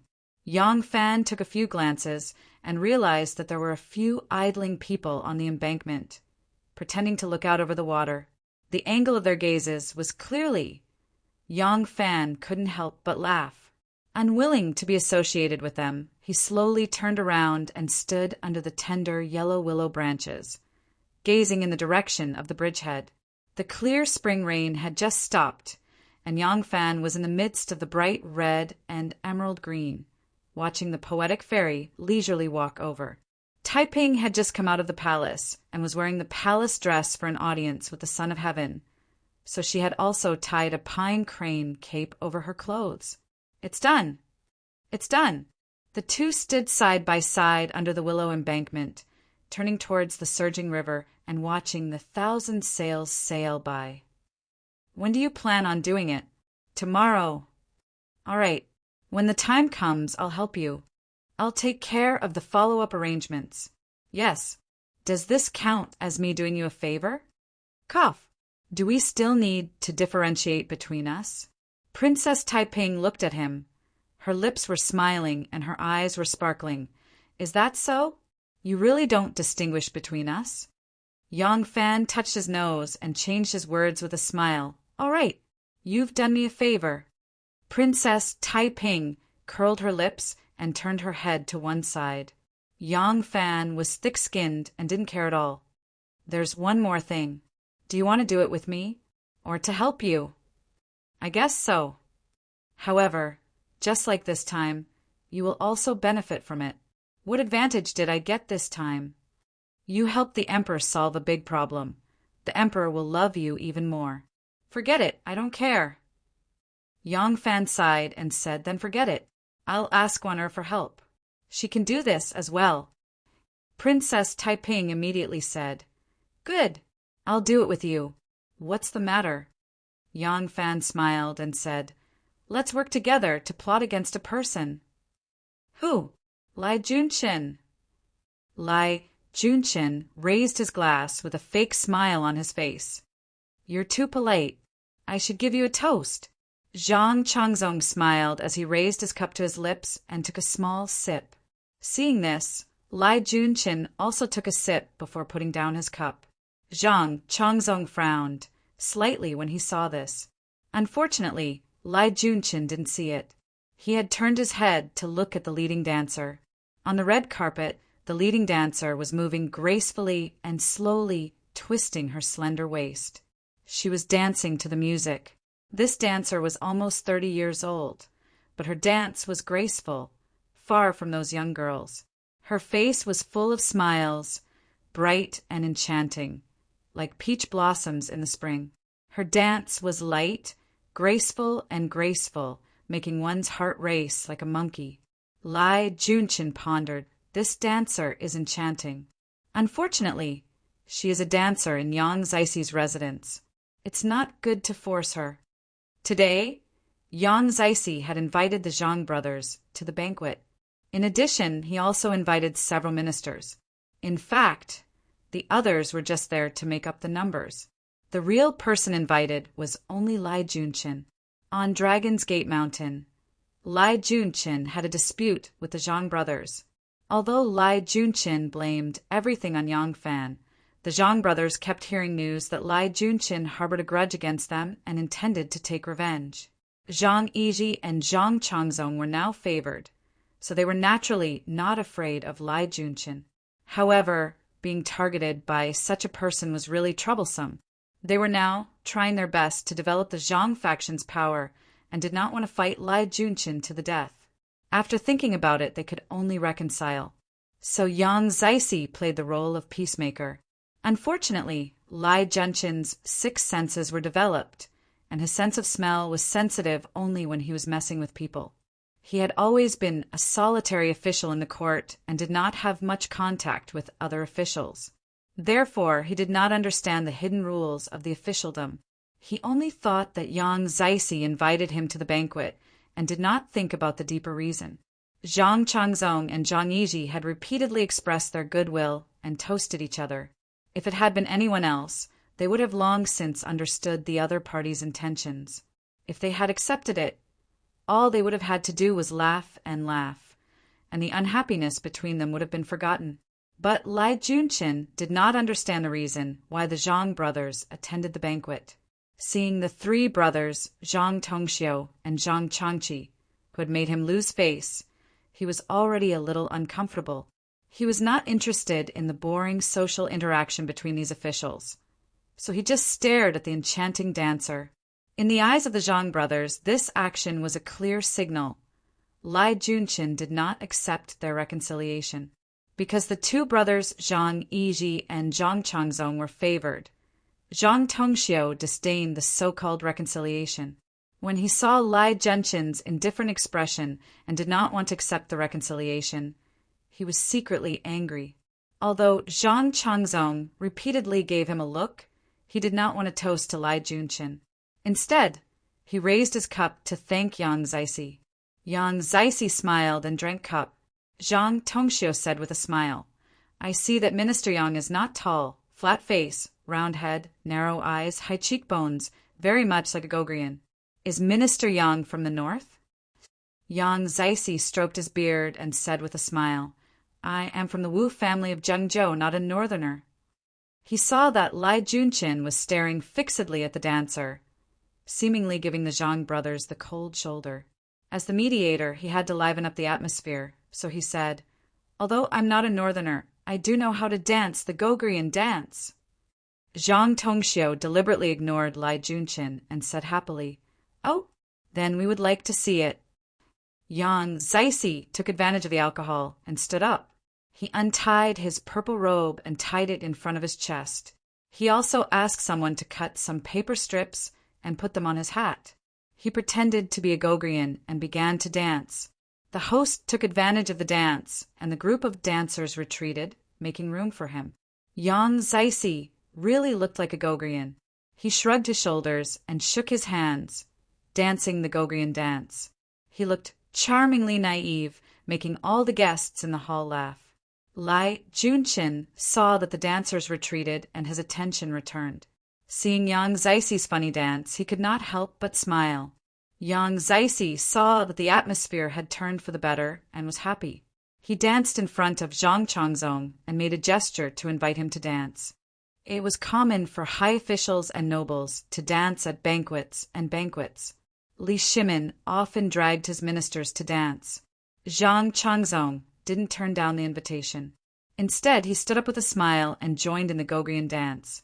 Zhang Changzong was multi-talented and was especially good at singing and dancing. He also knew this kind of dance. With this dance, it was obvious who was better than Yang Zixi. Seeing this, Yang Zixi simply retreated to the back of the table and gave the space to him. After Zhang Changzong finished his dance, the whole hall cheered. Someone from the Zhang family complimented. Six Lang's face is like a peach blossom, and he is dancing so beautifully. It is really pleasing to the eye. Yang Zixi shook his head. No. How can Sixth Lang look like a peach blossom? Zhang Changzong liked people praising his beauty the most. Hearing this, he felt embarrassed and looked at Yang Zixi with a dark expression. Yang Zixi said, "It should be a lotus blossom like Sixth Lang." Hearing this, everyone clapped and laughed. Lai Junqin was used to being flattered by others. At banquets and banquets, he had always been the main character. But in front of the Zhang brothers, he had become a small character. He felt very uncomfortable in his heart. Hearing Yang Zixi flattering the Zhang brothers, he secretly curled his lips, feeling very jealous. Zhang Tongxiu saw this expression. After Zhang Changzong returned to his seat, everyone laughed and talked about Gogrian for a while before the topic was shifted to the north. Everyone at the banquet was talking about all sorts of topics, and they could talk about anything for a while. Moreover, something really happened in the north recently. An official said, "Speaking of the north, I heard that the leaders of the Khitan tribe, Li Jinzhong and Sun Wanrong, rebelled. I wonder what the situation is like now." Another official said with disdain, "A small chiton trying to rebel against our great Zhou is no different from a mantis trying to stop a chariot. Didn't the news of their rebellion only reach the imperial court yesterday? I reckon that before the imperial court mobilizes its troops, the army of Yingzhou military governor will have already crushed them into powder." An official retorted, "Brother Liu, that Li Jinzhong and Sun Wanrong are commanding the Khitan troops of 10 provinces. Even if they stand there and let us kill them, they will be exhausted half to death. How can they be defeated so easily?" The official, who was addressed as Brother Liu, said, "A small Khitan tribe of barbarians. They don't have enough soldiers and armor and are as poor as beggars. What can they do?" The newly appointed left assistant minister, Qi Longting, said, "Sun Wanrong is the general of the Right Jade Seal Guard, the provincial governor of Guiqing province, and the county duke of Yongla province. Speaking of which, his power is indeed not small. He can't be that poor." An official said, "I remember that this is the official position that Li Zhaoda requested for him when he was the prime minister. It hasn't been that long. In such a short period of time, how much power can he build up?" Immediately, someone explained to him that the Khitan officials were very different from the officials of the Central Plains. The so-called official positions conferred by the imperial court were only conferred upon them after they had the corresponding strength. In fact, before they received their official positions in the imperial court, they already had enormous power. Lai Junqin didn't hear any of these explanations. He only heard about Li Zhaoda. When he heard that Li Zhaoda requested for Sun Wanrong to be conferred a title, his eyes immediately lit up. There were 2 people that Lai Junqin hated the most right now. Among the enemies that he had named, there were only 2 people that he hadn't taken his revenge on yet, Li Zhaoda and Yang Fan. Everyone's words at the banquet made Lai Junqin, whose lifelong dream was to mess with people, immediately discover an opportunity to bring down Li Zhaoda. Sun Wanrong has rebelled, and Sun Wanrong is an official recommended by Li Zhaoda. At the very least, Li Zhaoda will be charged with the crime of not recommending someone properly and tolerating a traitor. If he has obtained any benefits from this. Thinking of this, Lai Junqin was overjoyed. He hurriedly put down his wine cup and cupped his hands towards Yang Zixi. "Inner Custodian Yang, fellow colleagues, I am truly sorry. I suddenly remembered that there is still an important official matter that I have yet to deal with. If I delay it, I'm afraid there will be great trouble. I'm sorry, I'm truly sorry. I'll be leaving first." As Lai Junqin spoke, he had already stood up and cupped his hands towards everyone. Yang Zixi was startled. He advised, "Prefectural Magistrate Lai, even if you have official matters to deal with, it won't take too long. Why don't you go after the banquet?" Lai Junqin was now wholeheartedly focused on finding fault with Li Zhaoda. He didn't have the leisure to talk nonsense with him. He hurriedly smiled and said, "The official matter is urgent. I dare not delay it. My apologies, I'll take my leave now." After saying this, he hurriedly turned around and left. As the host, Yang Zixi had to see him off. He could only pick up the hem of his robe and chase after him. Zhang Tongxiu slammed his wine cup on the table. He sneered at Zhang Yizhi and Zhang Changzong. Wulong, Wulong, we are unnecessary today. Is it fun to stick our warm faces to the cold buttocks of others?" He flicked his sleeves, stood up angrily, and walked out. Zhang Changqi and Zhang Chengyi angrily pulled Zhang Yizhi and Zhang Changzong, who were also angry, and chased after him, leaving the other officials looking at each other in dismay. Chapter 702. Lai Junshin was like a hound that smelled blood, chasing after his prey excitedly. He started out as a nobody, but once he was promoted he held great power. He was naturally proficient in the art of manipulating people, but he never understood the art of officialdom. Thus he was slow to ignore the olive branch extended by the Zhang brothers and missed the last chance to reconcile with the flourishing Zhang corporation. The next morning, an eunuch went to the White Horse Temple to pass on an imperial edict, summoning the state protector Huai to the palace. The emperor wanted to inquire about the reconstruction of Heaven and Bright Hall. Xue Huai was overjoyed when he heard the news. He hurriedly took a bath, brushed his teeth, cleaned his face, and put some powder on his kasaya. He led Hongyi and Honglu, his two most trusted disciples, into the palace. After listening to Yang Fan's words last time, Hongyi and Honglu became more convinced the more they thought about it. The two returned to Xue Huai's side and tried to persuade him, but Xue Huai didn't listen at all. Xue Huai actually admired Yang Fan from the bottom of his heart and didn't see him as a disciple. Hongyi and Honglu didn't feel the same way. The two were scolded by Xue Huai when they tried to persuade him. The two were helpless and didn't try to persuade him anymore. They just discussed the matter with their fellow disciples in private. Some of the fellow disciples believed them, some didn't. Those who believed them had already taken the money they had earned from following Xue Huai and slipped away. Although they said they slipped away, they didn't actually go too far. They just moved away from their original location, rented another place, and observed the situation, just in case. They were only ruffians. If something really happened, they could slip away at any time. They didn't have to worry about the imperial court going to war to hunt them down. As long as they weren't immediately arrested, they could escape. Some didn't believe them at all and laughed at Hongyi and Hongliu's absurdity for not making any preparations to escape. Hongyi and Honglu couldn't do anything to such people. Medicine couldn't cure diseases, and Buddha helped those who were fated. No one could stop him from walking on the road to death. He had already done his part by taking such a big risk to tell them about this matter. Today, the emperor had summoned Xue Huai. The two brothers immediately tensed up, but Xue Huai didn't believe that the emperor would do anything to harm him. Seeing their nervous expressions, Xue Huai immediately flew into a rage and shouted, "Who are the two of you showing a bitter face to? If you're worried, then scram. I don't need your service." Helpless, the two could only force a smile and coax Xue Huai to be happy. Xue Huai's anger had yet to subside as he walked out resentfully. Hong 1 and Hong 6 looked at each other and chased after him with a bitter smile.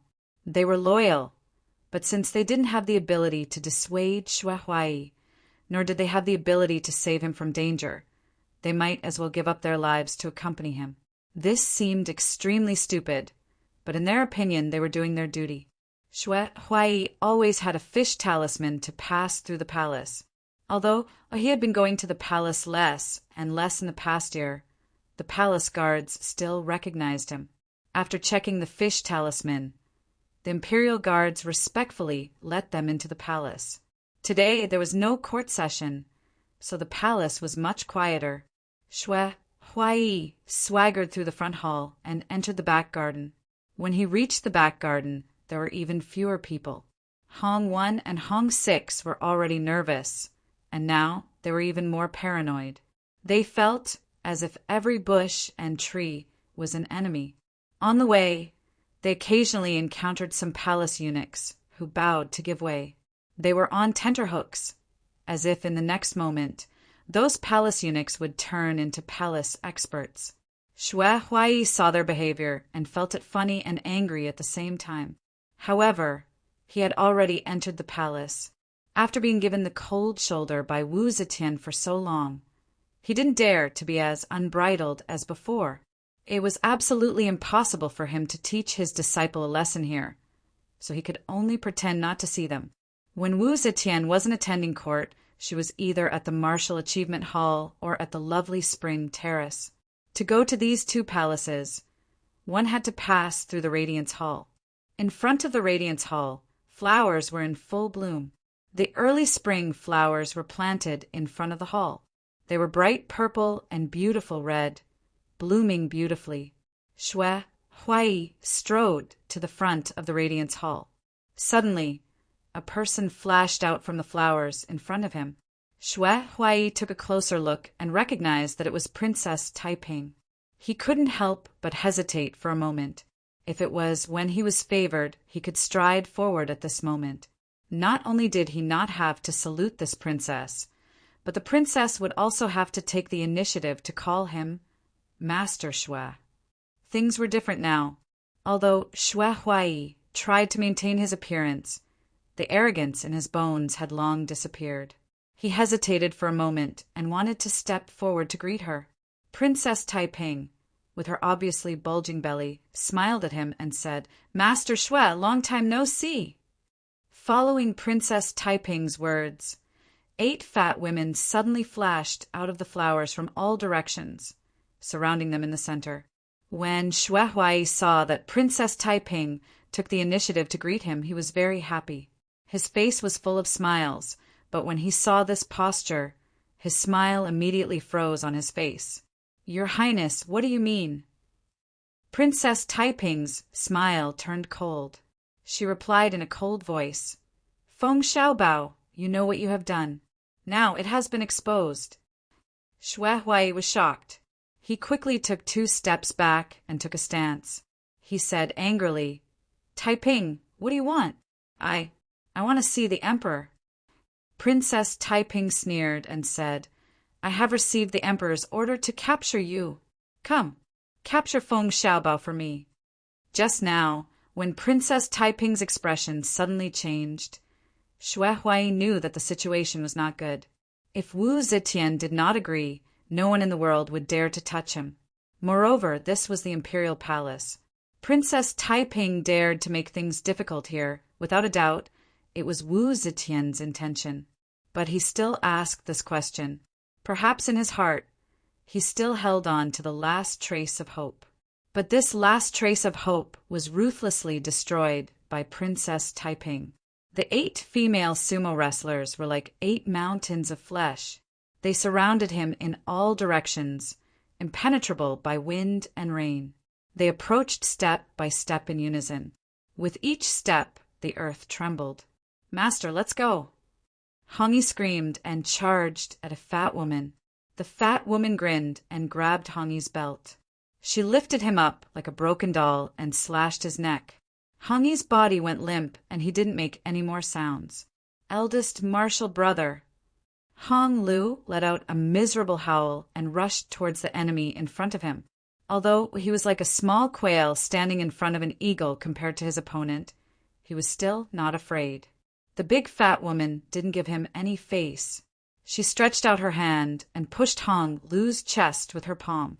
Hong Lu bounced back at a speed faster than when he had pounced on him. He fell to the ground, sprawled on his back. Dizzy, Hong Lu crawled up and spun around twice. Just as he stood up, he saw a face that was even rounder and fatter than the great Buddha, Lu, she smiling at him. The big face laughed twice and suddenly leaned forward. With a bang, their foreheads collided. Hong Lu's eyes stared blankly as he fell to the ground again, unconscious. Following that, a ball of sackcloth was stuffed into his mouth, and he was tied up tightly with his hands and legs. Xue Huai's body was very strong, but he was not good at martial arts. The martial arts he performed when he ran the Jianghu and sold fake medicine were all showy, but impractical moves that had no real value. Layman just watched for fun. He couldn't even beat one of these 8 fat female sumo wrestlers, let alone 8 of them. 8 pairs of palms were as heavy as mountains. Xue Huai had no strength to fight back and was beaten unconscious by the 8 female sumo wrestlers in a moment.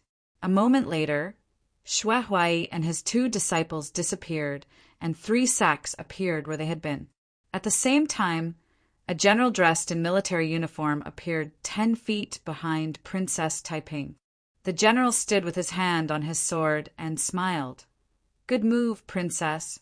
It seems that this prince's hidden troops were unnecessary." This person was Jianchang Commandery Prince Wu Yuning, Princess Taiping's husband and Wu Yuji's elder brother. Although Taiping had taken care of this matter, Wu Zetian was worried that her daughter would not be able to handle it, so she had arranged for Wu Yuning to lead troops to support them just in case. Now that Taiping had succeeded, Wu Yuning was relieved that there was no need to kill them in such an ugly manner. Princess Taiping said without turning her head, "I will act according to the plan. Jianchang, Commandery Prince, please inform His Majesty that everything went smoothly." Wu Yuning gently nodded and said yes. At Princess Taiping's order, the 3 fat women each picked up a sack and followed her as if they were nothing. Wu Yuning waved his hand and also led the imperial guards who were secretly supporting her to turn around and leave. Outside the Changle Gate, there were already a dozen or so knights waiting there. There were 2 carriages in the middle. The 3 sacks were carried into the carriages. Princess Taiping boarded the first carriage, and the convoy immediately left. They did not go through the Duanmen, but left through the right Yi Gate. They followed the long Weeping Willow Causeway and turned towards the Tianjin Bridge, hurrying all the way to the White Horse Temple. In the White Horse Temple, Sanshan Buddhist monk and a few other true high monks of the White Horse Temple were already standing solemnly inside the corner door on the right. The door was open and it was quiet inside and outside. Pilgrims and tourists had long been isolated by the disciples, and no one was allowed to approach. They had already waited for a long time, but not a single person moved. They were like statues.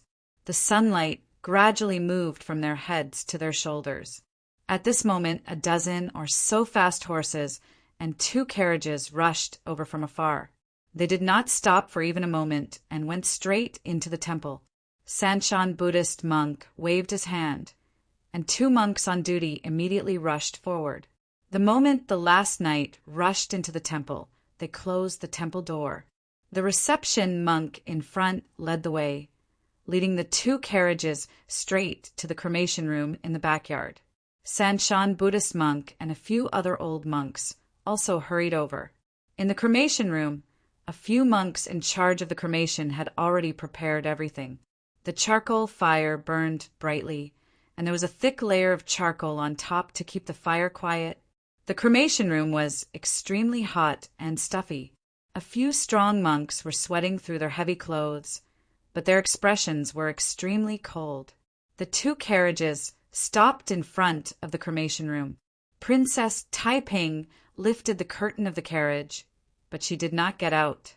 In the carriage behind her, a few fat women carried 3 sacks and quickly entered the cremation room. The door of the stove was wide open. The cremation pit was very high and very wide. As soon as they saw the 3 fat women carrying 3 sacks in, the cremation monks immediately prodded the fire with long iron hooks to make the stove fire roaring. The 3 fat women did not hesitate for a moment. They threw the 3 sacks into the cremation pit. The 6 cremation monks on both sides immediately closed the door of the stove and pulled the wooden rings on the bellows. With a hoo-hoo sound, wind blew into the cremation stove. Immediately, the flames sprang out from the cremation stove's iron door. Suddenly, a few shrill cries rang out from the cremation pit. The monks ignored them and used all their strength to blow as hard as they could. Sanshan Buddhist monk and the other monks stood outside the cremation room. When they heard the faint cries, they could not help but press their palms together and recite in a low voice, Namo Amitabha, Doda Jairi, Doda Diki. Chapter 703. The Luo River lapped against the banks of the river. Merchant ship after merchant ship constantly came and went, the surging of the river never-ending. As a result, the flat-bottomed sand boat following the waves was like a duck swimming in the water, occasionally rippling with the waves. Yang Fan saw the young woman washing clothes by the river yesterday. They were still washing clothes, still on the large rock from yesterday. They were completely focused and did not even glance at the boat. Yang Fan smiled and looked away. Inside the cabin, Xue Huai, Hongyi, and Honglu sat there silently with wooden expressions, not saying a word. Yang Fan frowned and said, "It's all in the past." In Master Shue's life, you've been poor, down and out, awe-inspiring and tyrannical. Even now, you still can't get over it? Shue Huai smiled sadly and said in a low voice, "Now I've lived and died. What's there to not get over? His face twisted and he said in a low voice, "I just didn't think that she really wanted to kill me. Really wanted to kill me." Yang Fan shook his head and said nothing. Hong Six couldn't help but say, "Master, I've said it before. She even ruthlessly killed her own children, so why would she really care about you? You." Yang Fan gave him a look and Hong Six shut his mouth. Yang Fan picked up a bundle from beside him and handed it to Shue Huai. "These are your clothes, as well as the checkpoint I prepared for you. The route you'll take and the checkpoint are all recorded in detail. From now on, Monk Huai is dead. Your surname is still Feng. If you want, you can also be called Feng Xiaobao." Yang Fan smiled and said, "This is the name your father and mother gave you. I think this name might not be as glorious as the Shue Huai the emperor gave you, but you like it better." Shue Huai's eyes glistened as he gently stroked the bundle on his knees. After a while, he raised his head and asked, "The 3 sacks used to replace us, what's in them?" Yang Fan said, "I bought 3 pigs from Bay City." Shue Huai was silent for a moment before he suddenly burst into laughter. As he laughed, the tears that he had been holding back for a long time finally fell. He no longer needed to be afraid of others seeing him cry, nor did he need to be afraid of others seeing him weak. From now on, he was Feng Xiaobao, he was himself. Yang Fan came out of the cabin and stood still. The captain immediately came up to him. Yang Fan ordered, "Move them to a large ship heading for Southeast Asia, then escort them all the way out. Be careful on the road and keep my letter carefully. My master is the ruler of that country. After reading this letter, the people of that country will not make things difficult for you." The captain nodded his head heavily and said, "Rest assured, sect leader." At this moment, the boat had already reached the shore. Yang Fan stepped onto the shore and walked step by step up the willow bank. The boat then swung towards the middle of the river, raised the sails, and sailed into the distance. Yang Fan stood on the embankment and stared at it for a long time. Then he took the reins from Ren Wei, mounted the horse, and galloped in the opposite direction. In the backyard of the White Horse Temple, the thick smoke coming out from the chimney of the crematorium was gradually thinning. Princess Taiping sighed and said to Sanshan monk, "Abbot Huai, he passed away in his meditation room this morning.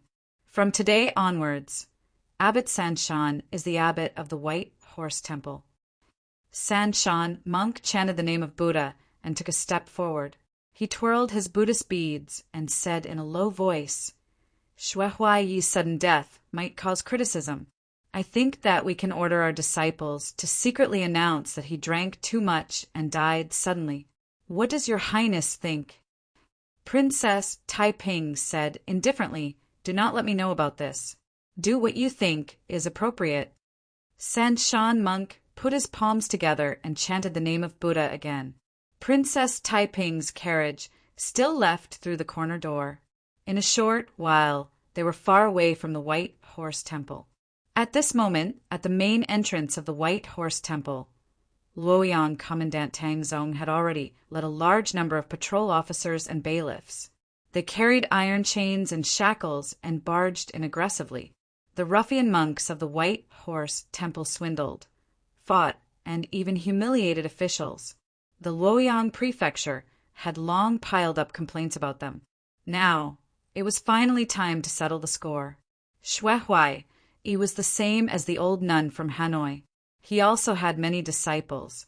However, most of them were recommended by ruffians and became his disciples. The ones who usually followed him were only the dozen or so people who fooled around with him in the streets. Half of these people listened to Hongyi and Honglu and did not come to the temple for the past few days to avoid trouble. The remaining people who did not believe in evil were all captured by Tang Zong. The White Horse Temple, which had been in a foul atmosphere for 10 years, finally had peace. Sanshan monk returned to the abbot's meditation room, which had changed owners for 10 years. Tears streamed down his old face. After listening to Hongyi and Honglio's words, Monk Ijua was very vigilant these past few days. Especially when Xue Huai entered the palace today, he immediately hid out and coincidentally avoided the Luoyang prefecture search. After the Luoyang prefecture's officials escorted a group of people away, Ijua sneaked back to the White Horse Temple. He went to the steel forest in the backyard and dug out his belongings. Inside the belongings there were some things that he recorded, some gold, silver, and silk that he had saved over the years, and the Taoist robe that he had taken off in the past. When he dug out the Taoist robe, it had long been rotten. The former head of the Hongsho monastery was stroking his tattered Taoist robe, and tears streamed down his face. Tang Zong escorted those people back to the yamen. He first put those ruffians in prison. Then he went to Lai Junchen's detention room to report. When he arrived at the door, he saw 4 patrolling inspectors armed with swords standing guard. Tang Zong said, "Is the prefectural magistrate here?" "The group of ruffians from the White Horse Temple has been captured. I have come to report to the prefectural magistrate." A squad leader said politely, "The prefectural magistrate is personally investigating a case. County Lieutenant, please go back first. We will report on your behalf." In the detention room, a white-haired old man stood in front of the desk with his head lowered. For patrolling inspectors stood with their hands on their swords. Lai Junchin stood behind the desk with a baby in his arms. He carefully looked at the baby and said with a smile, "Old man Shao, is this your eldest grandson? I heard that you have 3 sons, but now you only have this eldest grandson? Ha ha ha, this child is very cute. He really looks like you." Old man Shao begged, "This child is innocent. Please show mercy to the prefectural magistrate." Lai Junchin curled his lips and said, "Of course the child is innocent.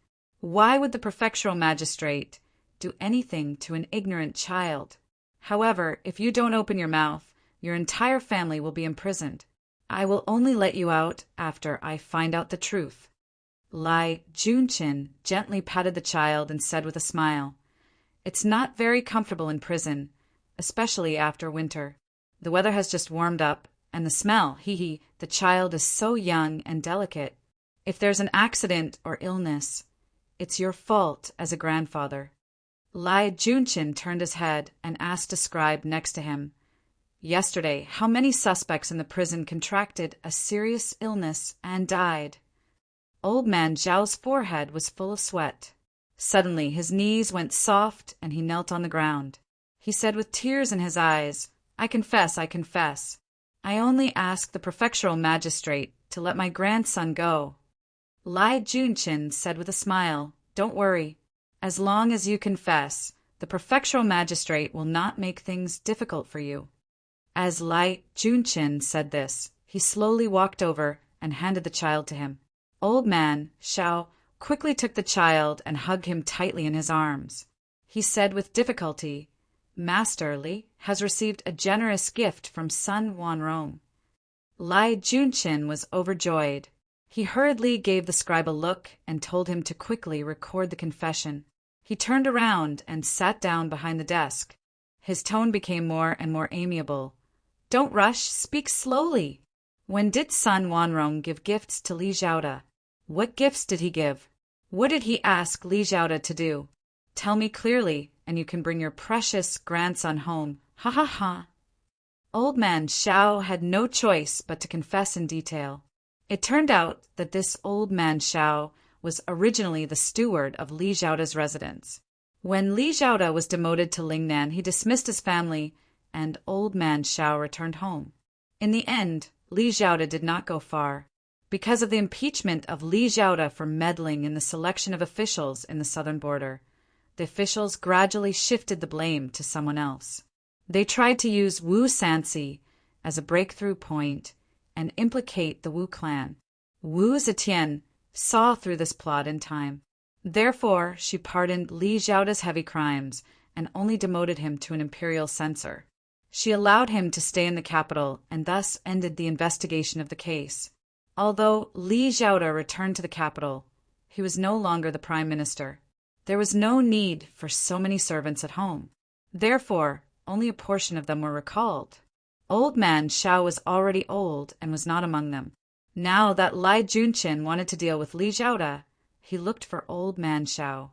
As the steward of the prime minister's residence, if someone were to send gifts or socialize with him, he would know. Old man Xiao was loyal to Li Xiaoda, but Lai Junqin used his grandson to threaten him. This little grandson was his flesh and blood, and he had to protect him even if he had to sacrifice his own life. Left with no choice, he could only confess everything.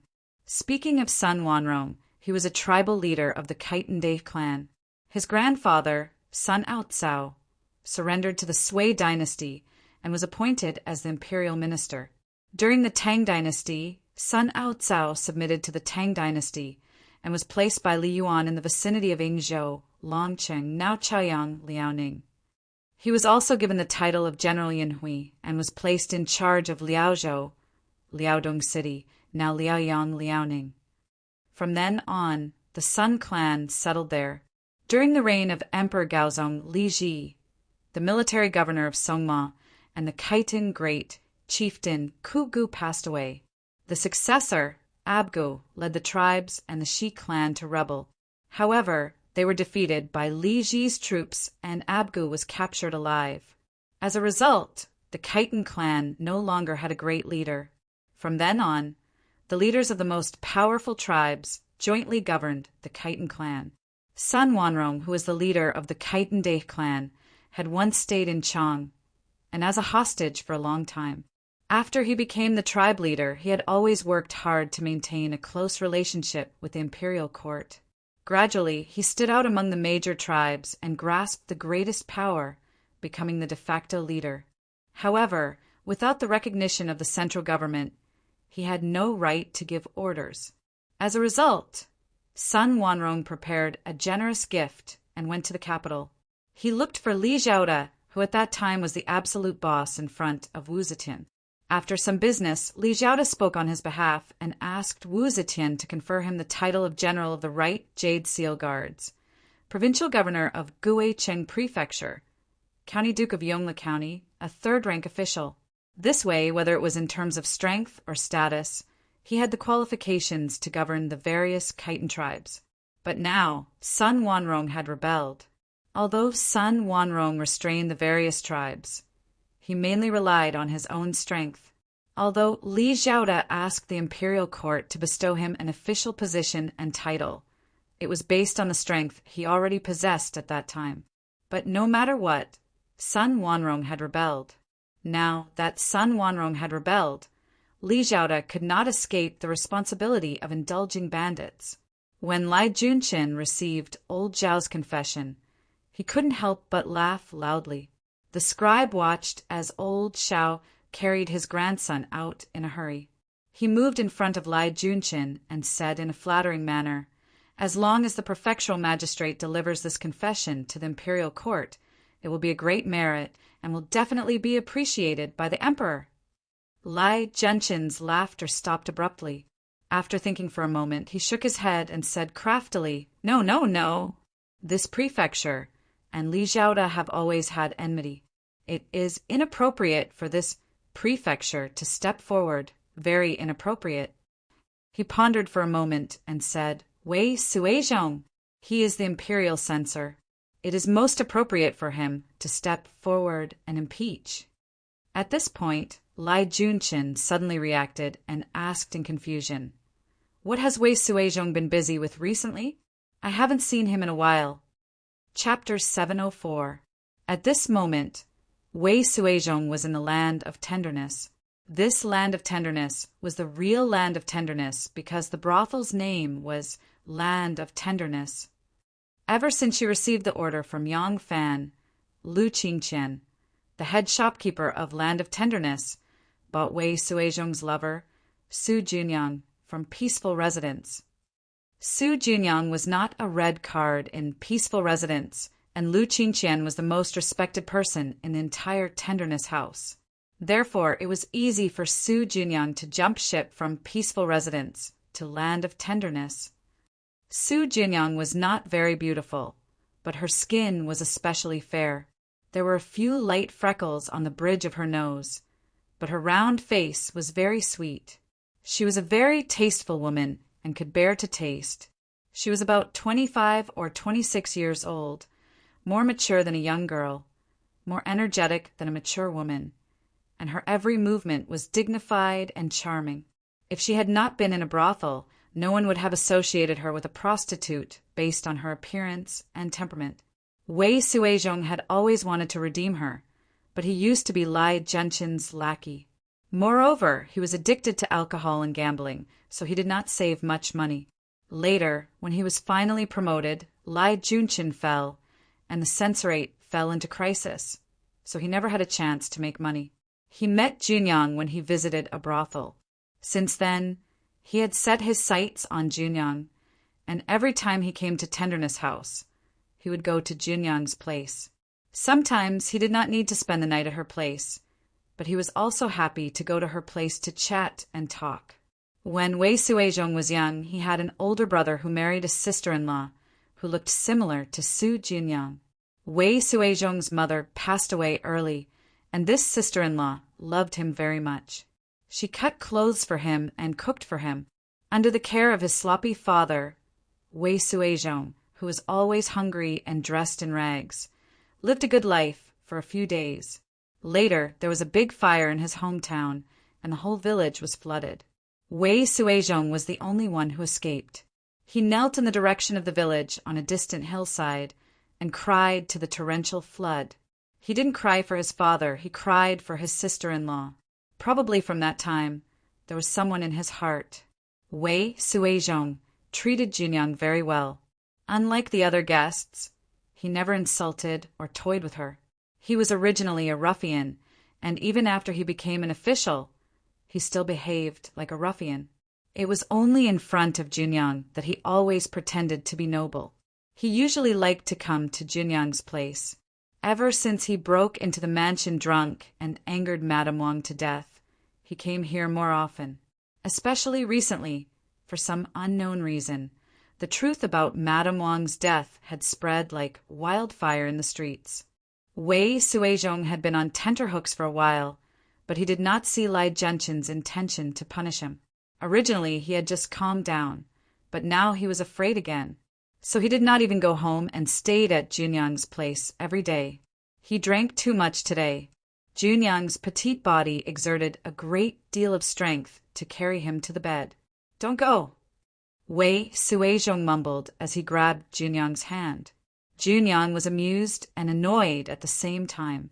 "I'm going to pour you a bowl of soup to sober you up." "I don't want to drink. I want you to accompany me," Wei Suizhong said with a slurred tongue. He turned his body sideways and put her palm against his cheek as a pillow. Su Junyang sighed softly and tidied the messy hair on his forehead. "Lang Jun, you rarely get drunk in front of me," she said faintly. "But recently, Lang Jun, do you have something on your mind?" Wei Suizhong closed his eyes and mumbled, "What can I have on my mind? I'm just making wild guesses." Su Junyang said softly, "Lang Jun, don't lie to me. I have heard about what happened at Lai Junchen's house." Wei Suizhong suddenly opened his eyes and sat up nervously. What did you hear?" As soon as he sat up, he felt dizzy. He could not help but lie down again, holding his head and moaning. Su Junyang changed her position and sat next to his head. She gently massaged his head. "Lang Jun, this matter has spread among the commoners. In this world, no matter how big or small the matter is, the courtyard will know the fastest." "How could I not know?" "Alas! Lai Junchin is a person who will seek revenge for the smallest grievance. This time, Lang Jun has caused a big trouble. No wonder." Wei Suizhong was originally very comfortable being massaged by her, but when he heard this, he became nervous again. He grabbed her hand and opened his eyes. "You also think that he will definitely take revenge on me?" Su Junyang said, "What possibility?" This is inevitable. The hatred of killing one's father and stealing one's wife is absolutely irreconcilable. Although Lai Genshin's wife was kidnapped from someone else, and he may not take it to heart, she is, after all, his legitimate wife and not a concubine. Even if he doesn't care about this wife, he cares about what the world thinks. If people say that Lai Genshin's wife was humiliated and died, and Lai Junshin could not do anything to that person, do you think Lai Junshin can tolerate it? Wei Suizhong sat up uneasily. He resisted the nausea in his heart and said he won't. Up until now, he has never done anything to me. Su Jinyang said, "Silly Lang Jun, he has just returned from Tongzhou. His former henchmen have all been eliminated. He still needs Lang Jun. Naturally, he can tolerate you for a while. When he has gathered more henchmen and no longer needs you," Wei Suizhong's face turned pale. Su Jinyang said, "Lang Jun, you know Lai Genshin's character. If he wants to do anything to you, it will be too late for regrets. Lang Jun will never be able to defeat him. It is better to avoid him as soon as possible." Wei Suizhong said blankly, "Avoid? Where can I go?" Su Jinyang gritted her teeth and suddenly said, "Lang Jun, wait."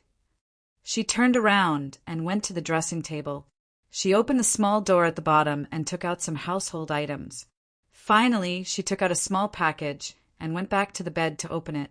Wei Suizhong saw that the package was full of gold hairpins, silver ornaments, pearls and cat's eye jewelry. He was shocked and asked, "What is this?" Su Jinyang said faintly, "This is a little private money that I have saved for many years. Although it is not much, it can be sold for some money. Now, I give it to Lang Jun." Wei Suizhong was stunned and said, "Give it to me." Su Jinyang's expression suddenly turned sad. She said with a gloomy face, "How can I not understand Lang Jun's feelings for me? I was hoping that one day I would be able to wash away all the dirt and become a good person. I would serve Lang Jun and give birth to Lang Jun's children. Now I don't dare to have any more hopes. I only hope that Lang Jun will be safe." As Su Jinyang said this, 2 lines of tears rolled down her cheeks. She choked and said, "Lang Jun, listen to my advice. Hurry and escape. If you wait for Lai Junshin to make trouble, Lang Jun, it will be too late to regret." Wei Suizhong was born a ruffian, so he had never seen such a scene. Su Jinyang's words, "Wash away all evil, abandon the lowly and become a good man. Serve Lang Jun from now on. Bear children for Lang Jun's sake," were like a bowl of ecstasy, making him feel like his soul was floating, unable to go up to heaven or down to earth. Seeing that she took out all the private money that she had saved for many years and gave it to him just for his safety, Wei Suizhong's heart trembled. His whole heart was already burning hot. Junyang, I didn't dote on you for nothing. I didn't misjudge you." Wei Suizhong hugged Su Jinyang tightly. He couldn't help but shed tears. "I won't go. Where can I go? It wasn't easy for me to become an official. I still want to marry you as my wife. We can live a good life together." Su Jinyang said anxiously, "Lang Jun, although I'm not the favorite in this courtyard, it will cost a lot to redeem me. Where can Lang Jun find the money? Lai Junshin is the enemy of the whole court. Lang Jun works for him. You are not popular in the court. Now you have offended Lai Junshin. If you don't leave now, I'm afraid there will be no place for you in this big world." The more Su Jinyang said this, the more Wei Suizhong regarded her as a treasure.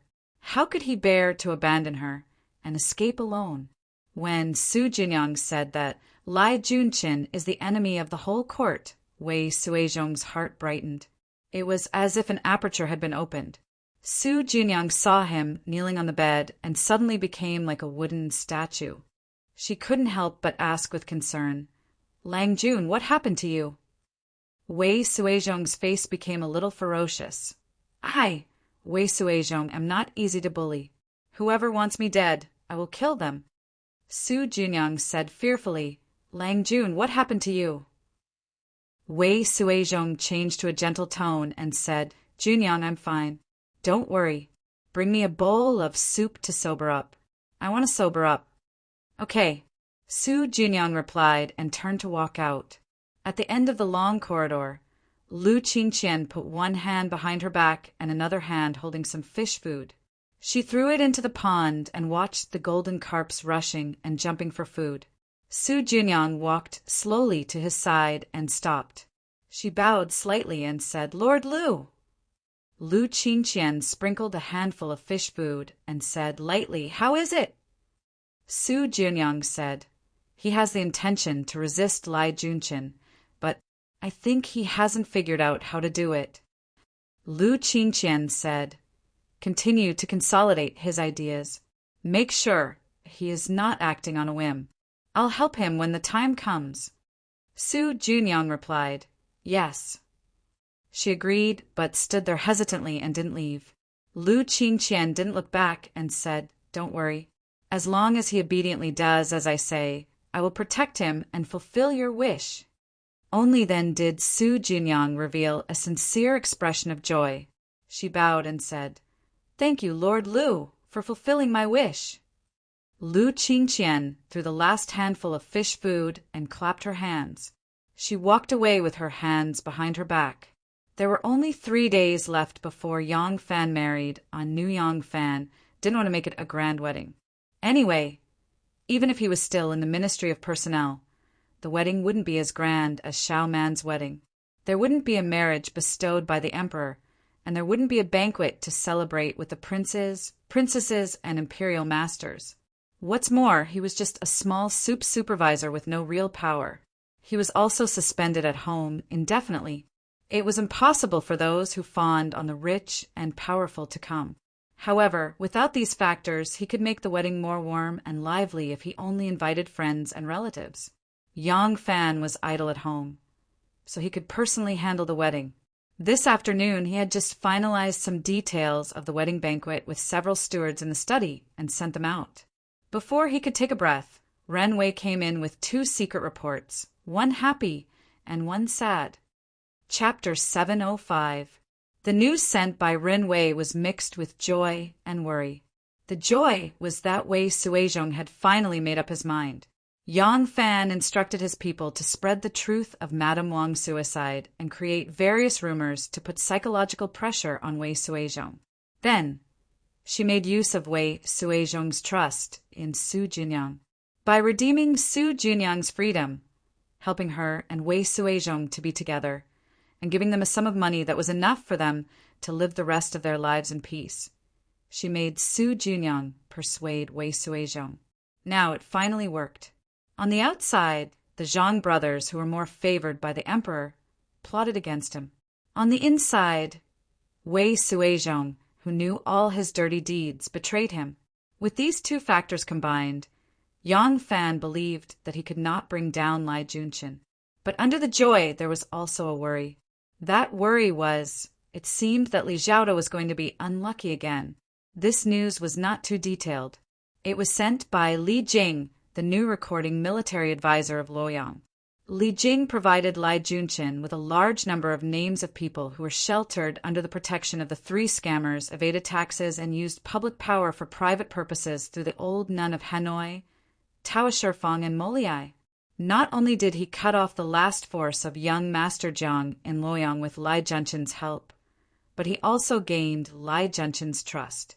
Because of this, Li Jing knew Lai Junqin's plan in advance, but he had not inquired about the details. Lai Junqin did not need him for the matter of Bai Yi, so he would not tell him too much. If he deliberately inquired about it, it would arouse Lai Junqin's suspicion. From the information he had now, he only knew that Lai Junqin wanted to deal with Li Zhaoda, and the reason was that the Khitan leader Sun Wanrong, whom he recommended, had rebelled. The imperial court system had always had the system of involving people.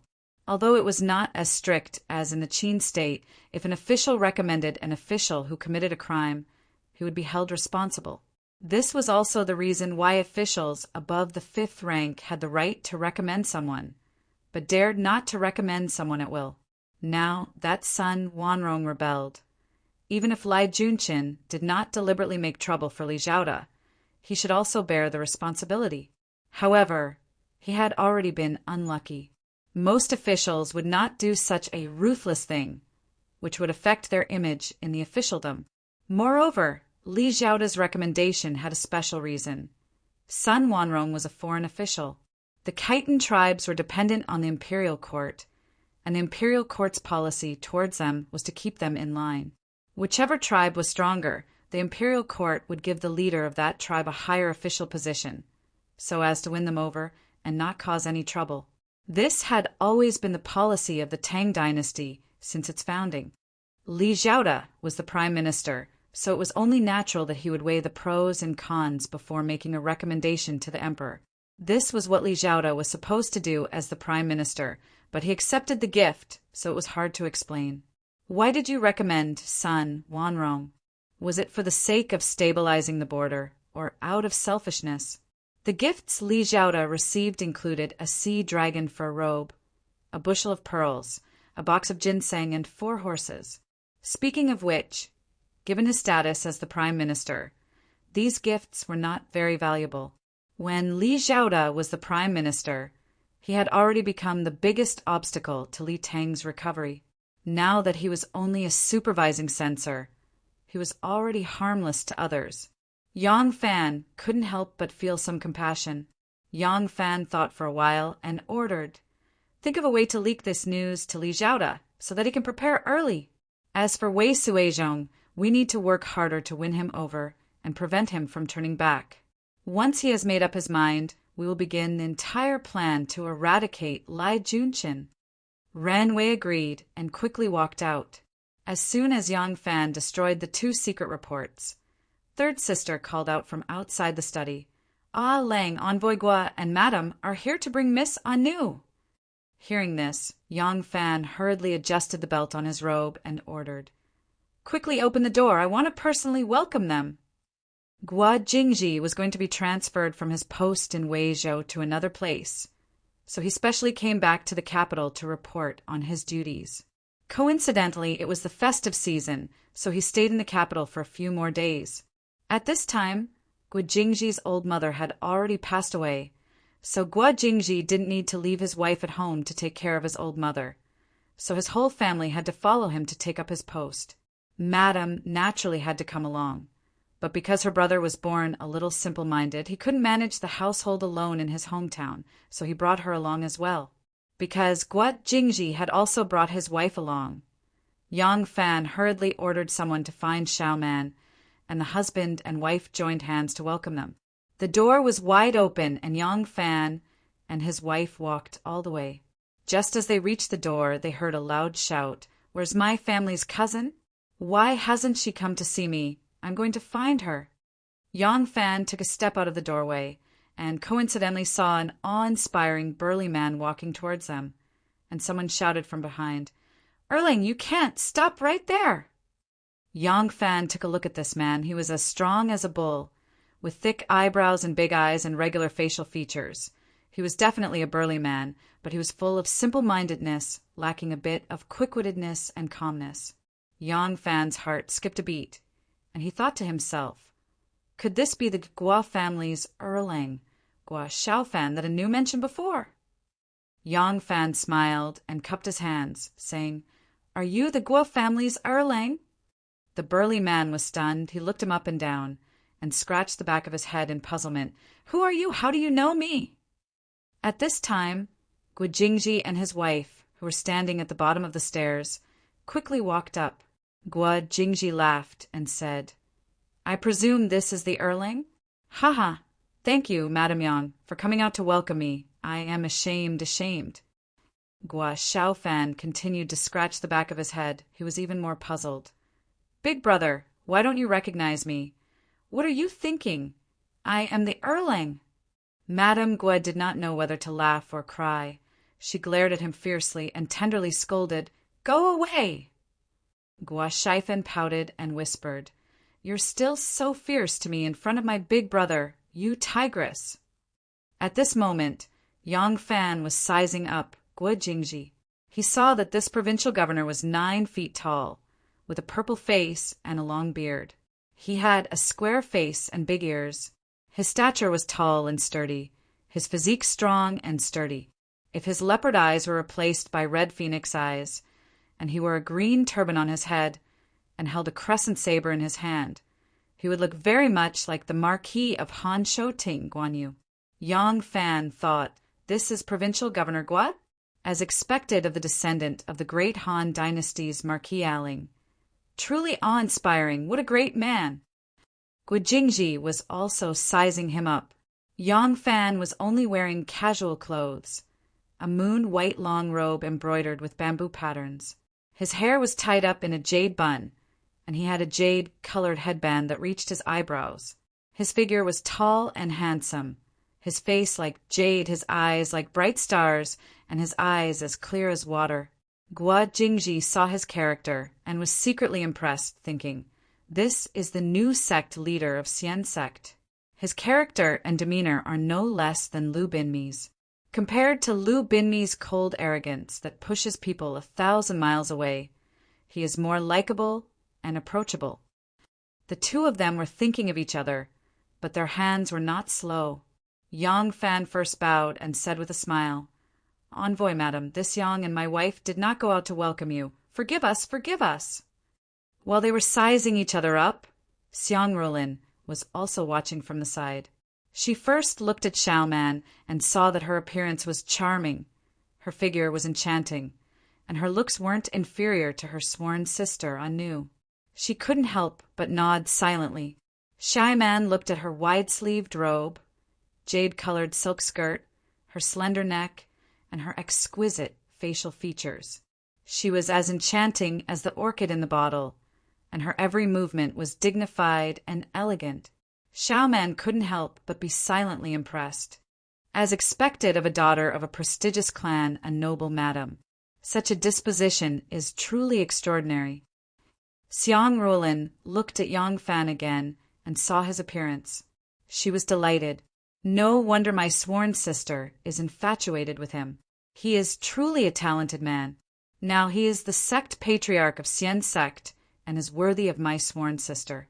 With the two clans being married, the relationship between the Xian sect and the hidden sect will no longer be as hostile as before. The more Xiang Rulin thought about it, the happier she was. She smiled and said, "Our clans are going to be real relatives soon.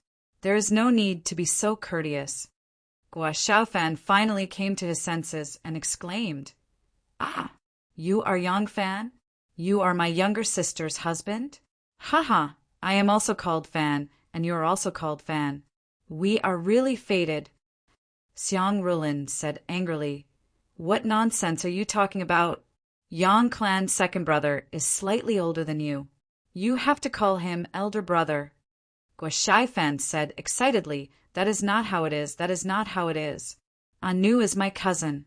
Even if he is 80 years old now, he still has to call me elder brother. I am older than him." "Ha ha ha!" Xiaoman burst out in laughter and quickly stepped aside to let the guests in. "Envoy, madam, Guo Clan's second brother. Please go to the hall and have a chat. Let us not stand at the entrance." The group walked inside in a lively manner. Guo Xiaofan loyally played the role of the elder brother. "This young lady is so beautiful. You are Beta Persei's wife, right? Let me tell you, Anu is my younger sister. She married into your clan and became your younger sister. You cannot bully her. If you bully her, I will not allow it." This time, Guo Jingji's face also darkened. "Erling, shut up." Guo Xiaofan straightened his neck and challenged his elder brother. "Elder brother, are you talking about Beta Persei's son or Guo Erling? If you are talking about Guo Erling, then I will shut up. If you are talking about Beta Persei's son, then I will not shut up." Guo Jingji put his hand on his forehead.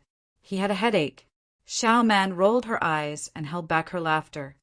"Anu often talks about you, especially Guo Erling. She misses you very much. Does Erling want to see Anu?" This Guo Xiaofan could be said to be stupid, but he was also a bit narrow-minded. As soon as he heard Xiaoman's words, he did not care whether she was talking about Yang Erling or Guo Erling, and immediately agreed. Xiaoman then said, "Steward, take Erlang to see Miss A New." Guo Xiaofan happily followed the Yang residence's housekeeper to see his cousin. After luring this unreasonable person away, both the host and the guest then took their seats and started to discuss the details of the wedding. Yang Fan knew that the Guo clan was a Taiyuan aristocratic clan and had a close relationship with the hidden sect. Guo Jingji also knew that he was the evident sect patriarch. Speaking of which, other than being relatives, they were already considered a family. However, this family wasn't harmonious, because the evident sect and the hidden sect used to fight openly and covertly. Some things were hard to say now. A faction's grudges and conflicts weren't something that could be decided and controlled by the faction's leader alone. Some things had to wait for Yang Fan and Shenmu to meet and discuss and resolve it before there would be no future troubles. Shenmu was still in Xinluo and had yet to return. As a member of the hidden sect, it wasn't good for Guo Jingji to have too much contact with Yang Fan. Yang Fan was also aware of this. Therefore, he only discussed the wedding with Guo Jingji. As for topics that shouldn't be mentioned, both of them tacitly avoided it. After they finished their discussion, Xiaoman accompanied Xiang Rolin to fetch Anu, while Yang Fan personally sent them back to their residence. Coincidentally, after Guo Jingji and his family entered the capital city, they rented an empty residence that belonged to Wu Sanxi's family. It was the residence that Anu and Yang Fan rented in order to trick Lu Junfan and pretend to be a prestigious clan in Dunhuang. Back then, Anu only wanted to repay a debt of gratitude to Yang Fan and didn't reveal her true identity to him. Meanwhile, Yang Fan was burdened with a blood feud and was disguised as a shopkeeper to search for his enemies. He didn't have the time to care about starting a family. They never expected that fate was decided by the heavens and that they were finally together. When Yang Fan and Anu alighted from the carriage and saw the huge residence, they subconsciously looked at each other. Their eyes met and they smiled at each other. That smile was like the melting of ice and snow, the stopping of the north wind, the arrival of spring, and the blossoming of flowers.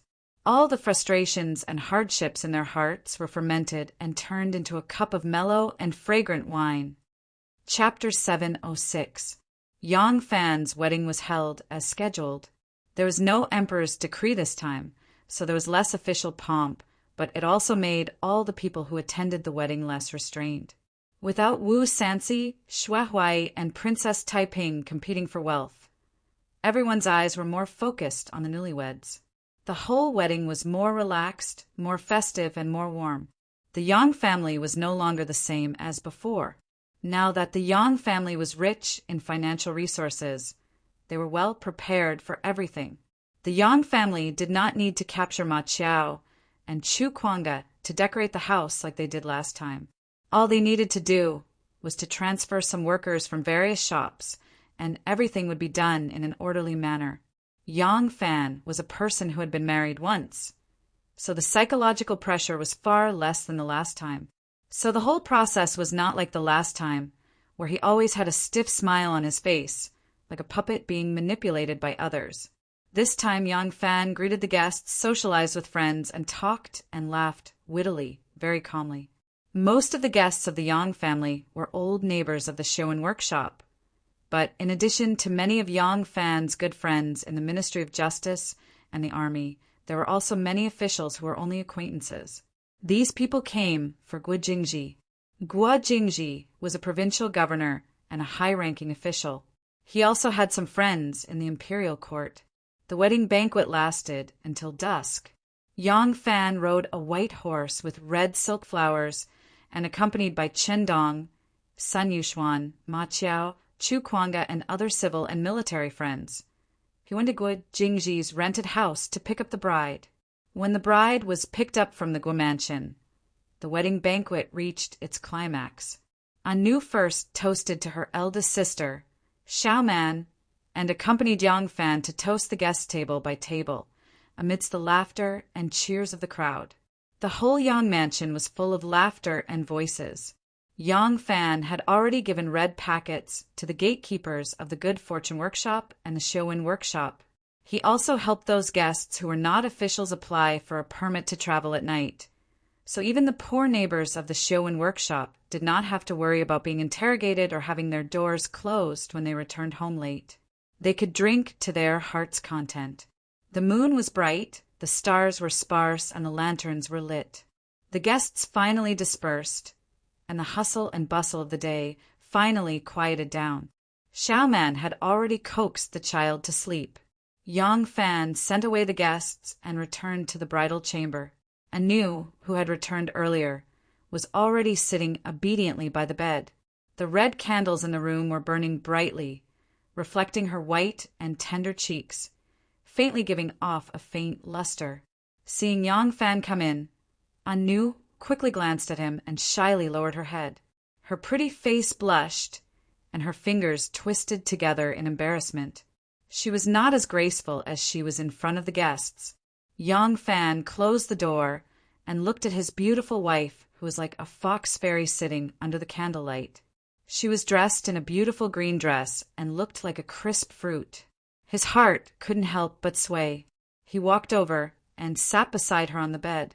He gently held her in his arms and kissed her snow-white neck. Although Anu was still shy, she couldn't help but shrink her neck and giggle.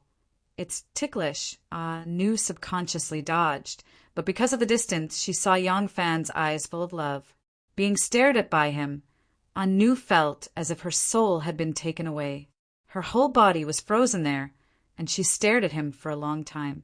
Then a sweet smile gradually appeared on her lips. Lang Jun. Today's call had a very different meaning from the past. When she said this, Anu's eyes were filled with tears. She didn't know why, but she just wanted to cry. Hearing this, Yang Fan was moved. He couldn't help but hug her, lay on the bed with her, and kissed her sweet, petal-like lips. Only then did Anu wake up. She closed her eyes shyly and held Yang Fan's big hand that was touching the hahuan not on her waist. She complained in a sweet voice. Lang Jun, the candle is not out yet, Yang Fan answered with experience. The red candle in the bridal chamber should burn throughout the night. It can't be extinguished. Anu's neck turned rosy. She closed her eyes and her eyelashes trembled. Then you can put down the curtain. Yang Fan held back his laughter and said, I don't need to put down the curtain. Anu said, coquettishly, you are fooling me. How? How can there be such a rule? Yang Fan didn't answer. He just looked at the very flat, white, folded cloth in the center of the embroidered quilt. A mysterious smile slowly appeared on the corner of his mouth. Well, you can't fool my Anu. You know the rules very well. Well. Anu opened her eyes and followed Yang Fan's gaze in confusion. She saw what he was looking at with a mischievous smile, and her whole face turned red. You bad guy! Anu bit his shoulder with hatred. Very lightly, very lightly. In the end, the curtain was not put down. It seemed that the beautiful body could be appreciated more clearly under the candlelight. But when Anu reluctantly let Yang Fan take off her cumbersome bridal clothes, shyly turned her back to the bed and curled up her delicate body, Yang Fan subconsciously put down the curtain. What came into view was a snow-white and smooth body. There were only 2 shallow red ribbons tied on the back of the mandarin ducks playing in the water, which made her back even more smooth like jade. Under the slender waist was a pair of pink panties, which wrapped a round and fleshy ball. There was an indented mark in the middle, which could attract people's eyes like a magnet. Her fragrant shoulders that seemed to have been sculpted by a knife, her smooth jade back, her slender waist, her round and bouncy buttocks, as well as her slightly curled up bashfully. Under the dim and soft light of the lamp, her exquisite curves were dazzling. Yang Fan almost subconsciously put down the curtain. This body that could make a man ecstatic belonged to him. Although this boudoir was a very private place, but he still instinctively wanted to create a more private space. So he put down the curtain. Therefore, in this more private and narrow space, he put his most private place deep into the private greenhouse that belonged to him alone. It was tight, warm, and strangely ecstatic. A delicate moan sounded like the sound of wind and rain, pitter-patter, at the northern foot of Mount Hua. The bright moon covered the ground with its clear splendor. The pear branches were sparsely scattered, and the fallen flowers were blooming in pink. Duganing looked at the bright moon in the sky through the sparse flower shadows. Since she was a young girl, she had rarely stepped out of the house because of her weak body. The outing in the city when she was a child had long become a dream in the depths of her mind. Over the years, the space that she could move around in was getting smaller and smaller. Occasionally going to the Tsiujiang River had become her most extravagant activity. Now, standing under the moonlight, smelling the smell of the mountains and listening to the sound of the insects in the grass, was a completely strange and novel feeling for her. This time, her eldest brother had generously allowed her to go out. Moreover, he had taken the initiative to let her go out. In fact, with her cleverness and intelligence, she had long understood her eldest brother's intentions. However, she didn't dare to hope for anything. Since she was very young, she had already understood that the more hope she had, the more disappointment she would have. Her frail body was like an orchid in a deep valley. It was true that she couldn't withstand the onslaught of wind and rain, but even the sun and rain were as bad as not enough for her. She raised her slender neck and stared at the bright moon in the sky. She foolishly thought, "Perhaps I really like him. Unfortunately, my sickly body doesn't even have the qualifications to be a wife. Perhaps my life is like the flowers on this branch, hurriedly blooming and hurriedly falling." A breeze passed by, and a few pear blossoms floated down from the branches. Ning stretched out her slender palm and caught the falling petals. She gently sniffed them, and a fresh and refreshing smell assailed her nose. The pear blossoms had just fallen, and they were as pure as ice and as pure as jade. Like a doting mother, the boat lady just looked at her with a smile. But as the moon rose higher and higher, it was already past Ning's time to rest. She could only step forward. "I know. It's time to sleep. I'll go back now." Before she could say anything, Ning smiled at her. The boat lady couldn't bear to urge her any more and stopped. Ning held the pear blossoms in her hand, reluctantly glanced at the bright moon in the sky, and slowly walked back to the mountain residence. At the entrance of the mountain residence, a man in indigo stood. Seeing Ning coming back, he saluted her. The boat lady frowned unhappily. "Miss needs to rest. If you have anything to say, you can talk about it tomorrow." "No need." Ning stopped the man in indigo, who was about to retreat in panic. She pondered for a while and said, "I have read the message you sent. He did the right thing. Now we should only consolidate our strength, and it's not advisable to do anything else, lest we make a fool of ourselves." The man hurriedly replied, "Yes." Ning continued, "Consolidating the periphery is ultimately for the decisive battle in the center, and the operation of the center is to take advantage of the conflict between the Wu family and the Zhang family. His idea is also very correct. Tell eldest brother that these things don't need to be passed on to me in the future, and he doesn't need to interfere. It's enough to keep his role." "Yes." The man in indigo saluted again and quietly left. The boat lady opened the door. An ray of light came out of the room and poured on Ningku. Ningku looked at the man until he disappeared into the night, then turned around and said to the boat lady, "Eldest brother has been relying on me all these years. But I'm just a weak woman. I've racked my brains, but all I can do is to prevent the family from collapsing too quickly. It's not easy to maintain, let alone develop. In the future, I can finally unload this burden." The boat lady asked cautiously, "Miss, do you think he can protect the Duga family?" Ning gently shook his head. "A family is like a country. Its rise and fall are caused by external and internal factors and so on. No matter success or failure, it can't be pinned on one person. When I said that my burden could finally be lifted, it was because I could only do so much. If he can restore Li Tang, then the Dugu family will naturally be able to stand firm. If he can keep the position of the clan head, then with his help and guidance, the Dugu family will naturally benefit. All these can ensure the Dugu family will not collapse for 100 years. As for after 100 years, Ning politely sighed. The things after 100 years should be worried about by the people after 100 years. Those who want to use an iron bucket of country or endless wealth to arrange everything for their descendants are just an idiot's dream.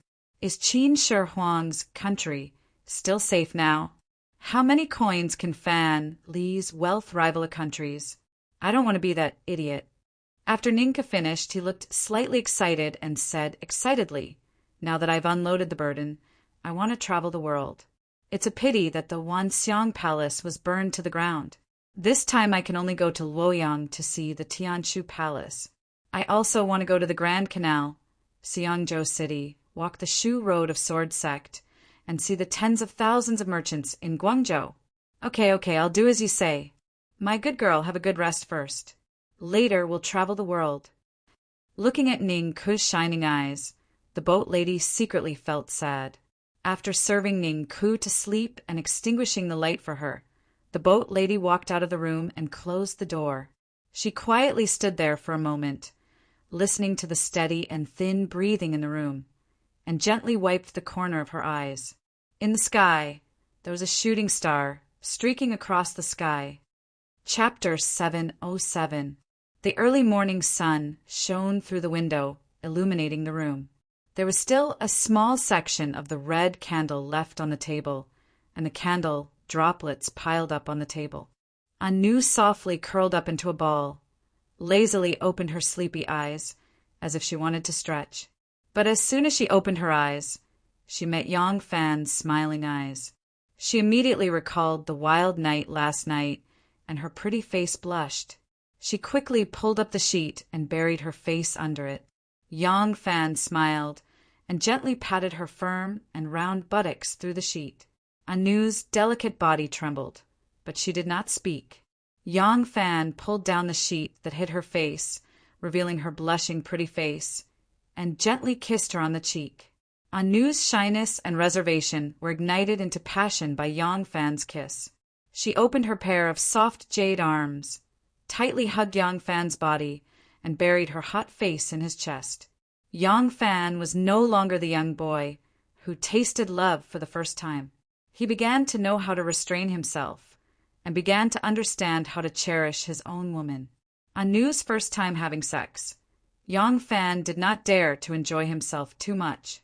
Last night he only had sex with her once, so this morning Anu only felt the joy of having sex for the first time, without a trace of fatigue or pain. Being hugged by her, Yang Fan thought of her trembling and twisting body under his body last night. Her whole body was soft as if there were no bones, but her legs were unusually strong, tightly wrapping around his strong and sturdy body. Melted like honey, as soft as a cloud, and as wriggling like a snake. His heart suddenly swayed, and he was somewhat eager to give it a try. This little lass was really a natural stunner, especially in bed. Right now, she was still young and inexperienced, and didn't know how to cooperate or perform, but it was already so wonderful. He really didn't know what kind of ecstasy it would be when she was fully mature. Yang Fan endured the desire in his heart and patted her little buttocks. "All right, don't be shy. Quickly get up. If you sleep late, Xiao Man will laugh at you." Aya. Nu hurriedly poked her head out of his arms. "What time is it?" Looking at the bright sky, Anu became even more anxious. "The sky is already so bright. Why didn't you wake me up?" "Now I'm too ashamed to face anyone." Anu hastily sat up and rummaged through her clothes on the bed. Suddenly she saw Yang Fan's hands as a pillow, looking at her with a smile. Only then did she realize that her body was exposed. She cried out again, "Don't look!" She pulled a pillow and pressed it on Yang Fan's face. Yang Fan didn't move. His mischievous voice came from under the pillow. "Women are really hard to understand. Last night, you held me with your legs and didn't let go. Now that I look at you, you're so embarrassed." Ouch. Miss Anu exerted her obscenity by kicking the stinky guy who rode on her body last night off the bed. Yang Fan's honeymoon began in a unique way. Anu's wedding was much happier than Xiao Man's. At that time, Xiao Man was still in love with her elder brother, but she didn't know her elder brother. She spent her wedding night alone, and eating at the same table with Yang Fan every day was a kind of torture. As for Anu, she got married last night, and this morning she was already a proper bride.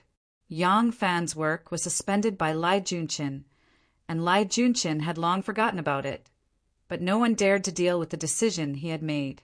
Therefore, Yang Fan had been idle at home. This was equivalent to taking a long vacation, and he could accompany his lovely wife every day. Spring was warm, flowers were blooming, and everything was recovering. Every day, Yang Fan accompanied his lovely wife and a pair of children to enjoy the flowers, go boating, and go fishing. He was very happy. After a cold winter, in this spring, it seemed that everyone was a little restless. After the appearance of Taoist Zhang in the case of Lu Silly and Zhuo Lianyao, and the clumsy performance of the old nun in Hanoi, Taoist Shifeng, and the barbarian Moliai, until Shuaihui, the fake monk, burned down the divine palace of Wansheng, Wu Zetian was sick of monks, nuns, immortals, and Buddhas. In this spring, she issued an imperial edict announcing that Ci Shi Gu would be removed from her emperor title. Ci Shi was Maitreya, and Yu Gu was the oldest, because there was more than one Maitreya and Bodhisattva in Buddhism, and Ci Shi Gu represented the highest Maitreya. But now she no longer needed Maitreya, so she added a new title for herself: Tianshu Golden Wheel, Saint God Emperor. Tianshu, appointed by God. Later, Tianshu Golden Wheel, Saint God Emperor, established the Crane Control Bureau and conferred Zhang Changzong and Zhang Yiji as officials. The officials of the musical house were good at singing and dancing to entertain the emperor, but the two officials of the Crane Control Bureau relied on their good looks and skills in bed. Lai Junqin collected all the evidence and finally instructed Wei Suizhong to impeach Li Zhaoda. Although Li Zhaoda had been warned by Yang Fan in advance, he had no way to deal with it. A phoenix without wings was inferior to a chicken. Today, Li Zhaoda had been deserted by everyone. Lai Junqin made a false accusation, and many prime ministers could do nothing about it. Even Di Renjia, who was nicknamed Old Fox, was helpless, not to mention that Lai Junqin did have solid evidence. Wu Zetian did not want to hold Li Zhaoda responsible for this matter. In her view, Li Zhaoda had already been punished, and there was no need to add another crime. However, Lai Junqin had evidence to punish him, and this evidence was Li Zhaoda's own doing. Back then, Shanyang was suspected by King Huiyuan of Qin, so he disguised himself and escaped back to his fief. But when he escaped to the city gate, it was already late. According to the law he made, no one was allowed to leave the city after dusk except for official business. According to his rules, no one was allowed to wander on the street after the curfew. He wanted to stay in an inn, but because he had made a rule that no one was allowed to receive unidentified people, he was finally caught by the officers and soldiers and was finally sentenced to death. Zhang Chujin, the assistant minister of the Ministry of Justice of the Wuzhou dynasty, also had such a problem. He once made a new law: even if one had the golden token of exemption, pardon, if he committed the crime of rebellion, he could only be exempted from the death penalty. Any male over the age of 15 in the family would still be beheaded, and children and women would have to serve as official slaves. As a result, he happened to be a person who had the golden token of exemption, and was arrested by Zhou Xing for the crime of rebellion. As a result, all the men in the family were beheaded, the women became officials, and he himself was sent to the frontier. A good family was destroyed. As for Li Zhaoda, he followed in the footsteps of these two sages. When he was the prime minister, he once asked Wu Zetian to issue an imperial edict. Those who committed crimes in public would be sentenced to hard labor. Those who committed crimes in secret would be sentenced to exile, and those who did not surrender for more than 100 days would be severely punished and sentenced to death by hanging. Wu Zetian liked to change the name of the year, and she would change it to or 3 times a year. Every time she changed the name of the year, she would issue a general amnesty to the world. Thus, Li Zhaoda had many chances to be pardoned. Li Zhaoda accepted bribes from Sun Wanrong, which was a crime. In between, he had received many chances to be pardoned, but he did not surrender. Thus, he was sentenced to death by hanging. When Li Zhaoda had been in power, he had never thought that he would end up like this. Back then, he had been the chief writer of the political affairs station and had been very proud of himself. How could he turn himself in for no reason and admit that he had taken bribes? Now that Lai Junqian had found out about this, Wu Zetian had no choice but to lock him up. At this time, Wu Zetian still had no intention of killing Li Zhaoda, but the series of political changes that followed finally triggered Wu Zetian's desire to kill him. There was a reason for the Khitan rebellion this time. Last year, the Khitans suffered a famine, and the people of the various tribes had nothing to live on. They were extremely poor, and people starved to death every day. Under these circumstances, the governor of Ying Prefecture, Zhao Wenjin, not only did not provide relief, but he was insatiably greedy. Using the food shortage as an excuse, he squeezed the Khitan people even more. Sun Wanrong could not take it anymore and joined forces with his brother-in-law, Li Jinzhong. The 2 major tribes rebelled at the same time, captured Ying Prefecture, and killed Zhao Wenjin. As the banner of righteousness was raised, the various Khitan tribes that had been bullied and humiliated by the officials of the court responded. In just over 10 days, they gathered tens of thousands of soldiers and horses. Then they attacked Chongzhou and captured the deputy commander of the Longshan army, Su Qingji. When the news reached the capital, Wu Zetian was furious. Originally, Wu Zetian thought that the Khitan rebellion was just a small tribe stirring up trouble and could be destroyed in a flash. In the end, the border army lost 2 prefectures in a row, and the rebels grew in numbers. The court had no choice but to mobilize troops and raise funds to suppress the rebellion. At this time, looking at the matter of Li Zhaoda asking for a title for Sun Wanrong, it was no longer an insignificant matter.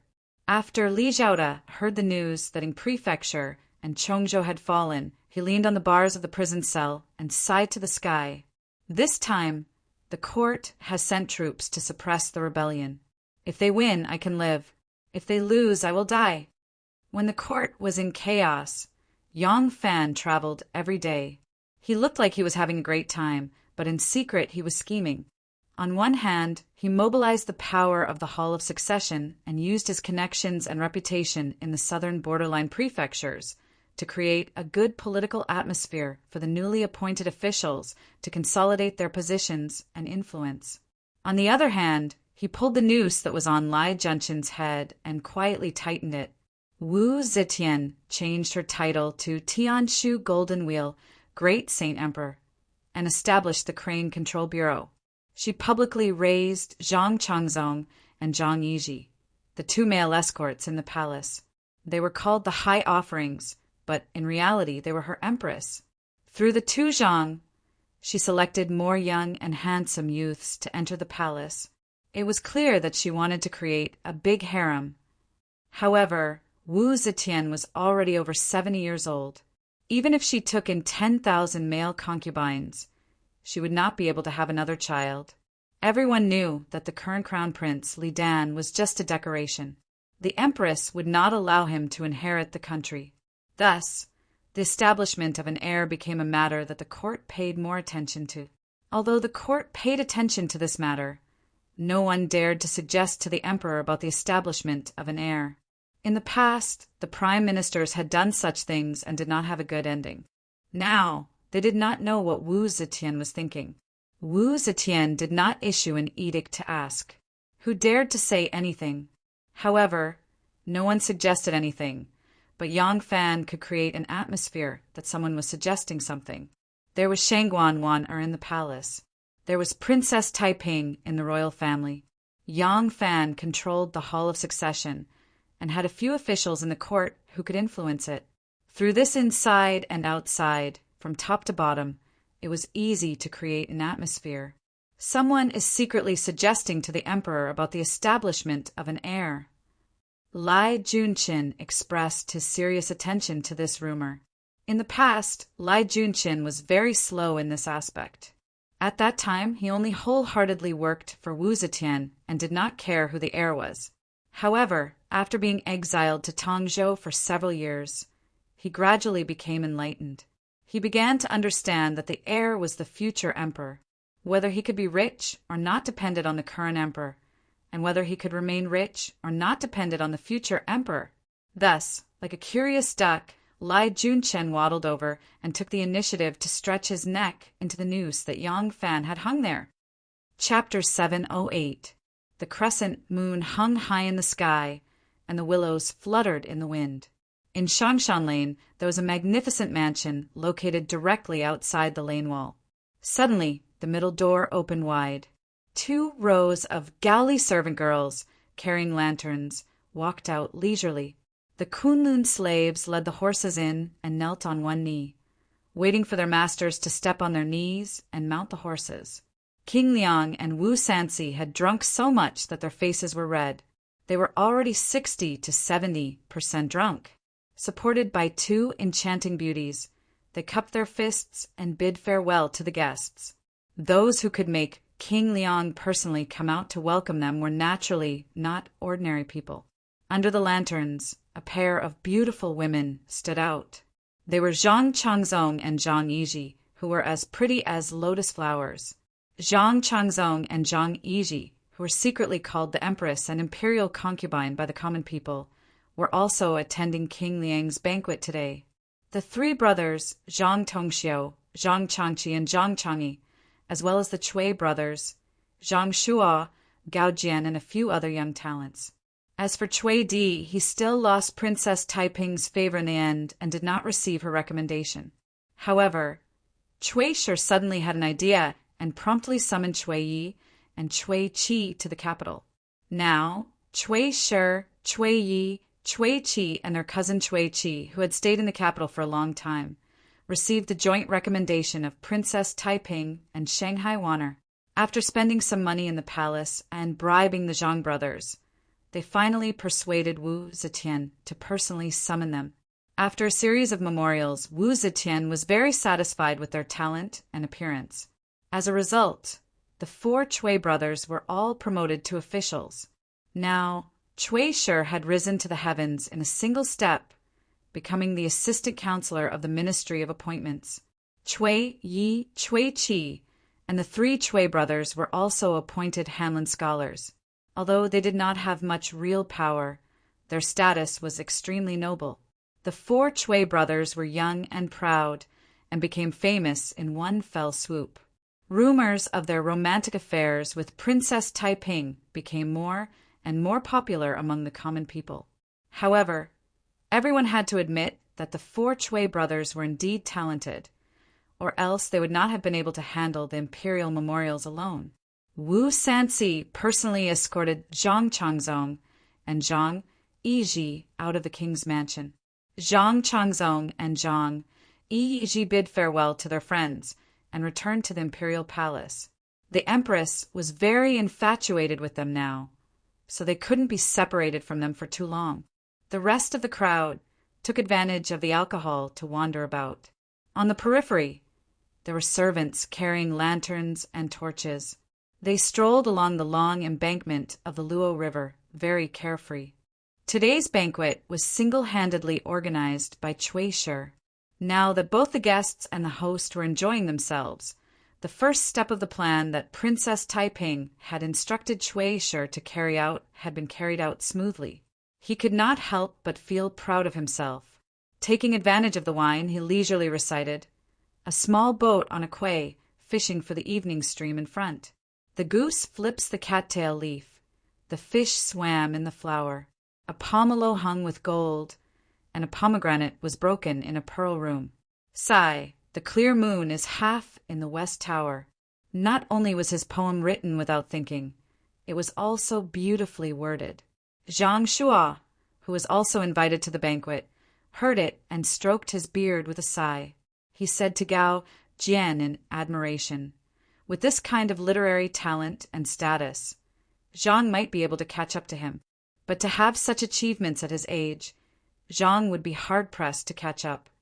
Gao Jian smiled and said, "The Cui family is a rich and powerful family with generations of high-ranking officials.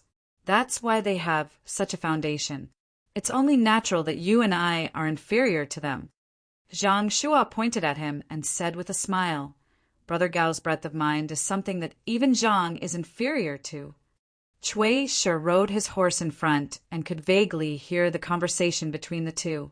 He could not help but laugh. Outsiders only saw the glory, but did not know that the status of the four brothers today was not only obtained by relying on their family background. The four brothers of the Cui family entered officialdom at the same time. For a period of time, they were unparalleled. This was not just because of their knowledge. There were many people who had knowledge but could not enter the sect.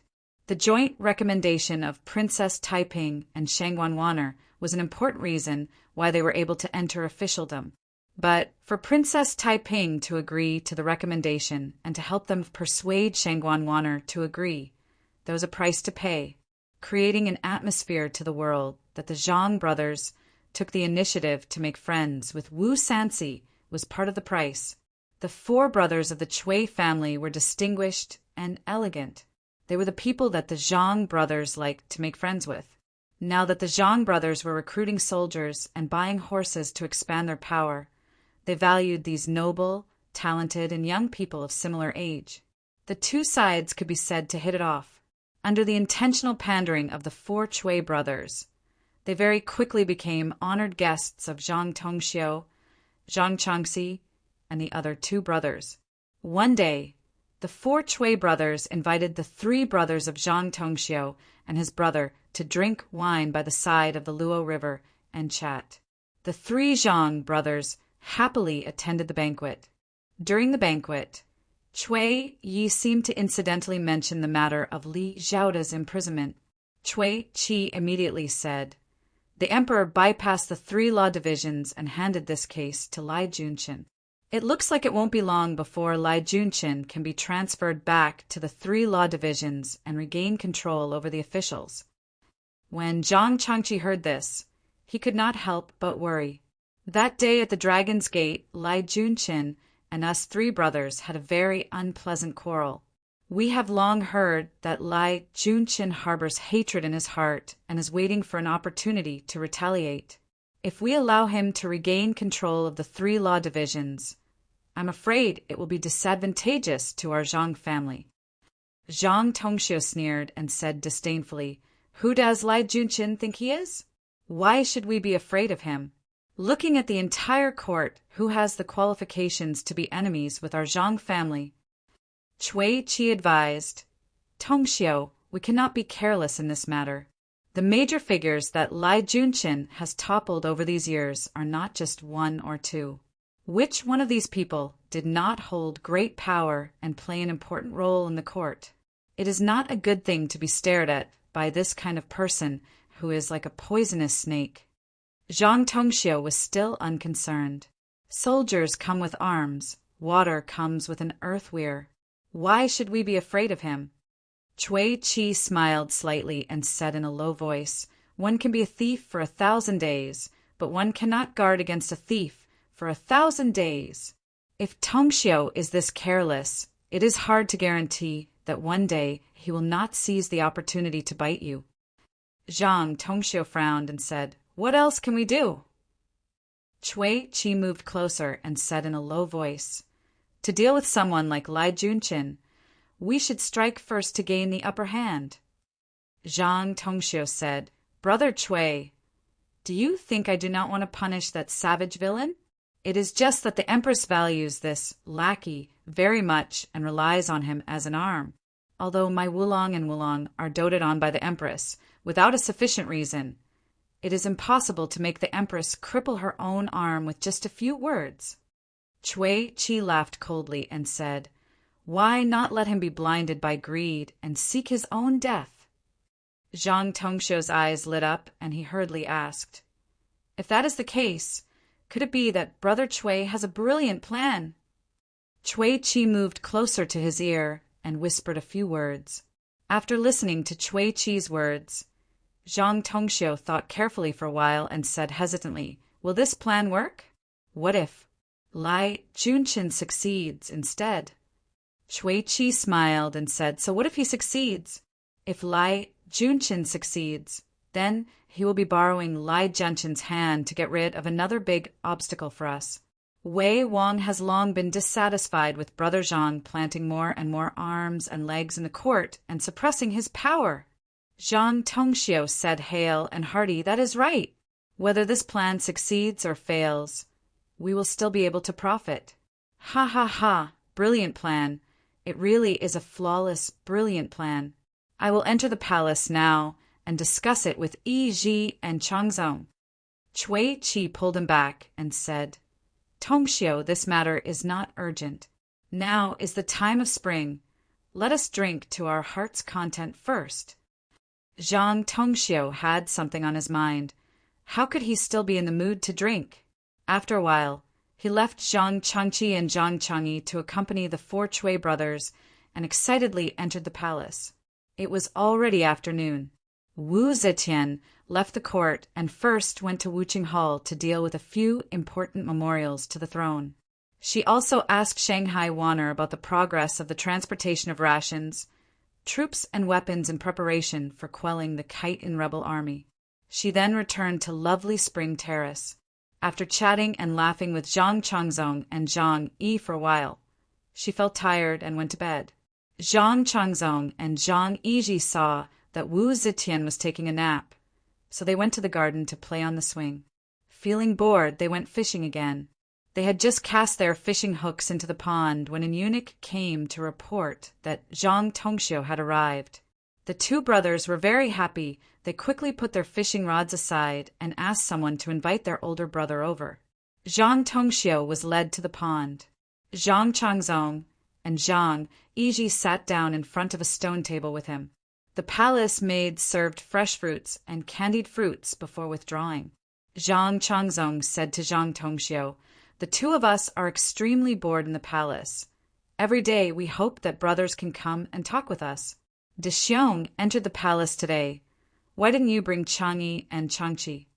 Zhang Tongxiu looked around and said in a low voice, "I entered the palace today because I have something important to discuss with you." "De Xiong," Zhang Yiji was surprised. "Did something happen at home?" Zhang Tongxiu shook his head and said, "Everything is fine at home. Nothing happened." He then told Zhang Yiji and Zhang Changzong what Chuisher had told him. Among the Zhang brothers, Zhang Tongxiu was known for his stratagem, so his prestige was very high. At this time, he naturally would not say that this idea was Chuisher's suggestion, but shamelessly said that it was his own idea. Zhang Yiji listened to Zhang Tongxiu's words, frowned slightly, and said in a low voice, "Lai Junqin is arrogant and domineering. He doesn't even care about our Zhang family. We should have dealt with him long ago. It's just that using this kind of method seems a bit risky." Zhang Tongxiu said in a carefree manner, "Yiji, your courage is small. What risk can there be in this matter? I have already carefully calculated, with the Empress's love for you and Changzong. If this matter is exposed, at most she will reprimand you. Other than that, what else can she do? Think about that time when Lai Junqin framed Renjigu and the other prime ministers. The matter was exposed. What did she do to him? Lai Junqin falsely claimed Ji Su's credit. Now that the Empress knows, what will she do to him? Could it be that, in the Empress's eyes, you're not as important as Lai Junqin? If this matter is exposed, there will be no future trouble for our Zhang family.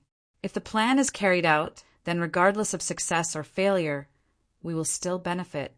If the plan succeeds, Lai Junqin will fall, and we will have lost a sworn enemy. If the plan fails and Lai Junqin succeeds, then the unlucky one will be King Wu Qingxi of Wei. Yiji, who is our Zhang family's biggest enemy now? It's the Wu family. If we can overthrow Wu Qingxi, the Empress will definitely not be at ease to hand over all the military power to Wu Sanxi. At that time, other than our Zhang family, who else can she rely on? In this way, our Zhang family will not only have people in the imperial court, but also hold military power. This way, we can ensure our Zhang family's prosperity for 10,000 years. Zhang Changzong nodded heavily and said in agreement, Wulong, I think eldest brother is right. No matter what, this plan will only benefit our Zhang family without any harm. We can give it a try. Seeing that Zhang Changzong also agreed, Zhang Yiji couldn't help but be moved. He thought for a while, and then said with some worry, Are you sure that if you spread the news it will move Lai Junqin? That way, Suizhong, can you buy over him? Zhang Tongxiu said confidently, Don't worry, Wulong. When has eldest brother not done things carefully and seriously? Wei Suizhong, this person, barged into the manor drunk and insulted Madame Wang's family. Madame Wang could not bear the insults and hanged herself in anger. Wei Suizhong was terrified because of this and stayed in the brothel every day, not even daring to return home. Right now, he is looking for a big backer who can guarantee his safety. Zhang Tongxiu smiled proudly, raised his chin, and said, In today's world, if there is someone who can guarantee his safety in Lai Junqin's hands, other than our Zhang family, is there a second? Zhang Yiji thought for a while and nodded firmly, saying, All right, we'll do as you say. Eldest brother, you must be careful when you do things. Chapter 709. After Zhang Changzong and Zhang Yiji were convinced by their cousin, Zhang Tongxiu, they would visit the Liang estate every time they left the palace. The Zhang brothers were a rising power in the court, but they had already shown great power. Their close relationship with King Liang immediately attracted the attention of some people. All the officials in the court were trying to find out the reason behind this move, especially the king of Wei, Wu Qingxi. Wu Qingxi and Wu Sanxi had been fighting for many years. Both sides had their fair share of victories and defeats, but their overall strength had always been balanced. Now that the Zhang brothers and Wu Sanxi were acting so friendly, Wu Qingxi couldn't help but suspect that they had formed some sort of alliance. However, no matter how hard he tried, he couldn't find out what kind of insider trading the Zhang brothers and Wu Sanxi had. Lai Junqin was also very concerned about this, but he wasn't as anxious as Wu Qingxi, so he didn't pay too much attention to this matter. However, even though he didn't pay too much attention, he found out something that even Wu Qingxi hadn't heard. The emperor has decided to appoint an heir. The news that Lai Junqin received was that the empress had decided to make Prince of Liang, Wu Sanxi, the crown prince. However, this was a matter of great importance, so it was kept a secret and only made preparations in secret. Zhang Changzong and Zhang Yiji were the empress's bedmates, so they knew this big secret. Lai Junqin finally understood. Wu Sanxi will be the future emperor. The Zhang brothers are clearly looking for a way out for themselves by being so close to him. Lai Junqin could understand why the empress had kept this a secret. After all, the people of the world still had a very high opinion of Li Tang. If the court suddenly announced that the Wu clan would inherit the throne, it might cause a huge political upheaval. In particular, Wu Qingxi and Wu Sanxi had always been competing fiercely. If Wu Qingxi learned of this, he would also mobilize his forces to oppose it. Therefore, just like when she had ascended to the throne, the empress needed to first settle all the obstacles and lay out everything. Only then would she announce her decision to replace the crown prince. To ensure that this information was accurate, Lai Junqin even used his connections in the palace. When he was the deputy imperial censor, Lai Junqin had bribed a few servants in the palace to act as his eyes and ears. Later on, he was demoted to Tongzhou, so he lost contact with these servants. After Lai Junqin returned to the capital, he immediately restored his relationship with these people. The news that Ji Su had come to the capital to complain about him was passed on to him by these young eunuchs. Some of these eunuchs were still ordinary eunuchs, and some were already small eunuchs, so they could gather more information. Through these spies in the palace, Lai Junqin quickly confirmed the information he had received. The information was correct. The emperor was indeed changing the crown prince, and the new candidate was Wu Sanxi. Since the information was correct, Lai Junqin immediately prepared a generous gift and went to the Liang household to pay his respects. There was nothing wrong with currying favor with the future son of heaven. In the end, when Lai Junqin excitedly rushed over to the Liang household, the door was slammed in his face. Lai Junqin has always been close to the Prince of Wei, Wu Qingxi, but his relationship with the Prince of Liang, Wu Sanxi, is not very harmonious. Back when Yang Fan was imprisoned, Wu Sanxi came to the censorate with a ceremonial carriage. Lai Junqin hummed along and did not give him much face. Later, in some political turmoil, Lai Junqin and Wu Qingxi also exchanged glances with each other. After Lai Junqin was demoted to Tongzhou, the one who sent the gifts was also Wu Qingxi. From start to finish, he did not establish any contact with Wu Sanxi. Now, Wu Sanxi is on good terms with the Zhang brothers. When Wu Sanxi heard that Lai Junqin and the Zhang brothers were at odds in the Dragon's Gate, how could he accept him and make the Zhang brothers unhappy? Lai Junqin hit a snag and dejectedly moved the gifts back home. He then found a group of trusted aides to discuss important matters. Lai Junqin did not have any trusted aides. These so-called trusted aides were only two, Li Jing in the civil field and Wei Suizhong in the military field. Now that this was a political matter, he naturally had to listen to Li Jing's opinion.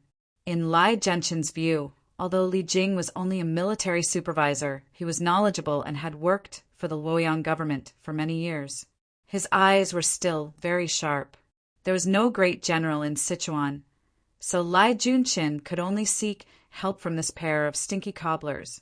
After listening to Lai Junqin's explanation, Wei Suizhong carefully said, "King Liang is not willing to receive you. One reason is because the magistrate was too close to King Wei in the past, which made him unhappy. The other reason is because of the two Zhang brothers. In my opinion, the magistrate might as well send a generous gift to the two Zhang brothers, first to appease their anger, then pay a visit to King Liang. If the first time doesn't work, you can go again. You will definitely be able to open the door." Lai Junqin was not at the point where he had no other way out. He was very unwilling to be submissive like this. He rolled his eyes at Wei Suizhong and turned back to Li Jing. In Lai Junqin's opinion, Wei Suizhong could be beaten or scolded. Rolling his eyes at him was already a very light reprimand. However, Wei Suizhong was already certain that Lai Junqin would not spare him. A mere eye roll was enough to make him feel a little uneasy. Li Jing stroked his beard and pretended to be deep in thought. After a while, he slowly said, "There is no need for the magistrate to pay any attention to the Zhang brothers." Lai Junqin hurriedly asked, "What do you mean?" Li Jing smiled and said, "The Zhang brothers are also trying to curry favor with King Liang in advance. Why should the magistrate curry favor with them? To put it bluntly, once King Liang ascends to the throne, someone like the magistrate will be of great use to the new emperor. But what use will the Zhang brothers be then? Is the new emperor going to leave two male concubines in the palace to be the laughingstock of the world?" Lai Junqin nodded repeatedly. "That makes sense. That makes sense. But King Liang is not willing to accept me. What should I do?" Li Jing said, "King Liang is not willing to accept the magistrate for his own reasons, but also because of the Zhang brothers. As for the second Zhang brother, it is because King Liang has not yet ascended to the throne, and he still needs the Zhang brothers to speak on his behalf in front of the emperor. That is why King Liang does not want to offend them, because of you. As for his own reason, it is because the magistrate has been too far away from him in the past." Lai Junqin anxiously said, "That's right.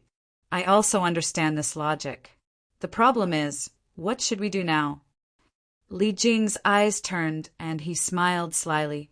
"If the magistrate makes a great contribution to King Liang, he will gladly accept you and place you in an important position."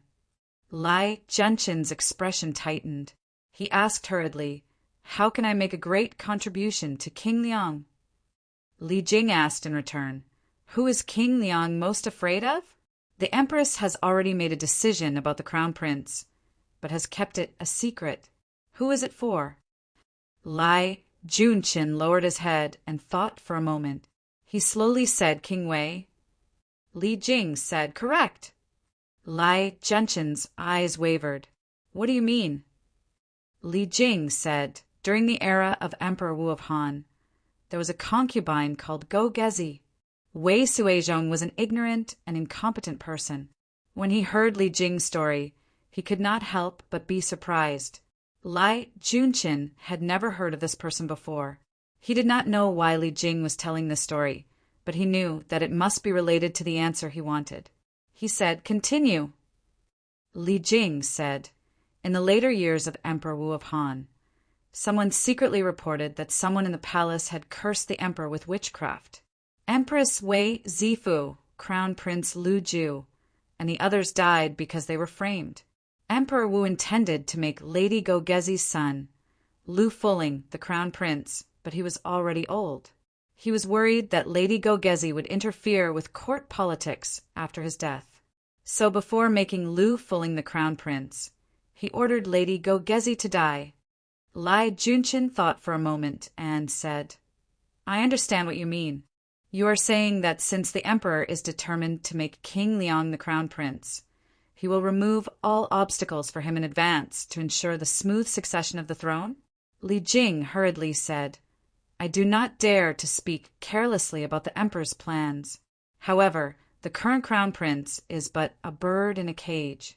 The prince of Fang province can be killed with a single edict and 2 lines of words. King Liang's only enemy is King Wei." Lai Junqin frowned. "They are both nephews of the emperor. Will the emperor kill one nephew just to ensure the succession of the throne?" Li Jing smiled sinisterly and said, "The fathers of the emperor's nephews were both killed by the emperor. Even these 2 nephews were exiled to the desolate border by the emperor and changed their surname to Wei. The emperor values the Wu clansmen because the Wu clansmen support her the most. The reason why she wants to pass the throne to the Wu clansmen is because only the Wu clansmen will allow the Zhou dynasty she created to continue. If we are talking about closeness, the emperor's closeness to these 2 nephews is far less than Emperor Wu's closeness to Lady Go Gezi." Lai Junqin slightly narrowed his eyes. Li Jing did not miss the opportunity to add, "If you can make such a great contribution, not only will King Liang be grateful to the prefectural magistrate, but even the emperor will be overjoyed that the prefectural magistrate has solved a big problem for her." Lai Junqin slowly paced around the room while Wei Suizhong, who was at the side, listened with trepidation. He had followed Lai Junqin by his side and saw with his own eyes the people Lai Junqin had dealt with. It wasn't that there wasn't someone of Wei Wang's level. Lai Junqin had killed prime ministers and generals, princes and dukes. But those princes were, after all, from the Li clan. Lai Junqin clasped his hands behind his back and only took a step forward after a long time. He paced around the room for a full hour before he slowly stood up and ordered in a deep voice, "We will discuss this matter later. Keep your mouths shut. Do not reveal a single word to anyone." Wei Suizhong's heart trembled. Based on his years of experience following Lai Junqin, he knew that Lai Junqin was determined to become the murderous Emperor Wu of Han. Not telling anyone usually meant that you could only tell someone who was absolutely close to you. Wei Suizhong now told Junyang everything that was on his mind so that he could sleep soundly. Therefore, when he and Junyang were hugging each other, Wei Suizhong sighed and whispered Lai Junqin's plan to his woman. Su Junyang immediately sat up after hearing it. Her naked body was not conscious at all. She only said to Wei Suizhong in a pleasant surprise, "Lang Jun, your chance is here." Wei Suizhong said weakly, "What chance? I think he is crazy. He really has no one to bite. Even the people around the emperor have started to attack. If I am not careful, I will be implicated before he kills me." Before she could finish her sentence, Wei Suizhong suddenly sat up with his eyes wide open. "Junyang, what do you mean?" Su Junyang nodded vigorously. "Yes, Isn't this a good chance for you to get rid of Lai Junshin's control? Wei Suizhong looked at her in surprise at first, but gradually his eyes lit up. Chapter 710. The study room of the Wei king, Wu Qingxi, was quiet. Wu Qingxi's face was gloomy as he stared at Wei Suizhong, who was kneeling in front of him. He sneered. You said that Junshin wants to fabricate a crime to accuse me of treason? Wei Suizhong bowed his head. Yes. Wu Qingxi leaned forward and asked, You are one of Lai Junshin's henchmen. Why did you leak this information to me? Wei Suizhong bowed and replied respectfully, Ants trying to shake a tree. This lowly official is not willing to die with them. Wu Qingxi looked at him coldly and slowly sat up. Lai Junshin was able to return to the capital because I protected him. He owes me a great debt of gratitude. So why does Lai Junshin want to make a move against me? Wei Suizhong replied, When Lai Junshin was demoted to Tongzhou, he begged your highness more than once. Although your highness agreed, you never helped him. Wu Qingxi's face heated up.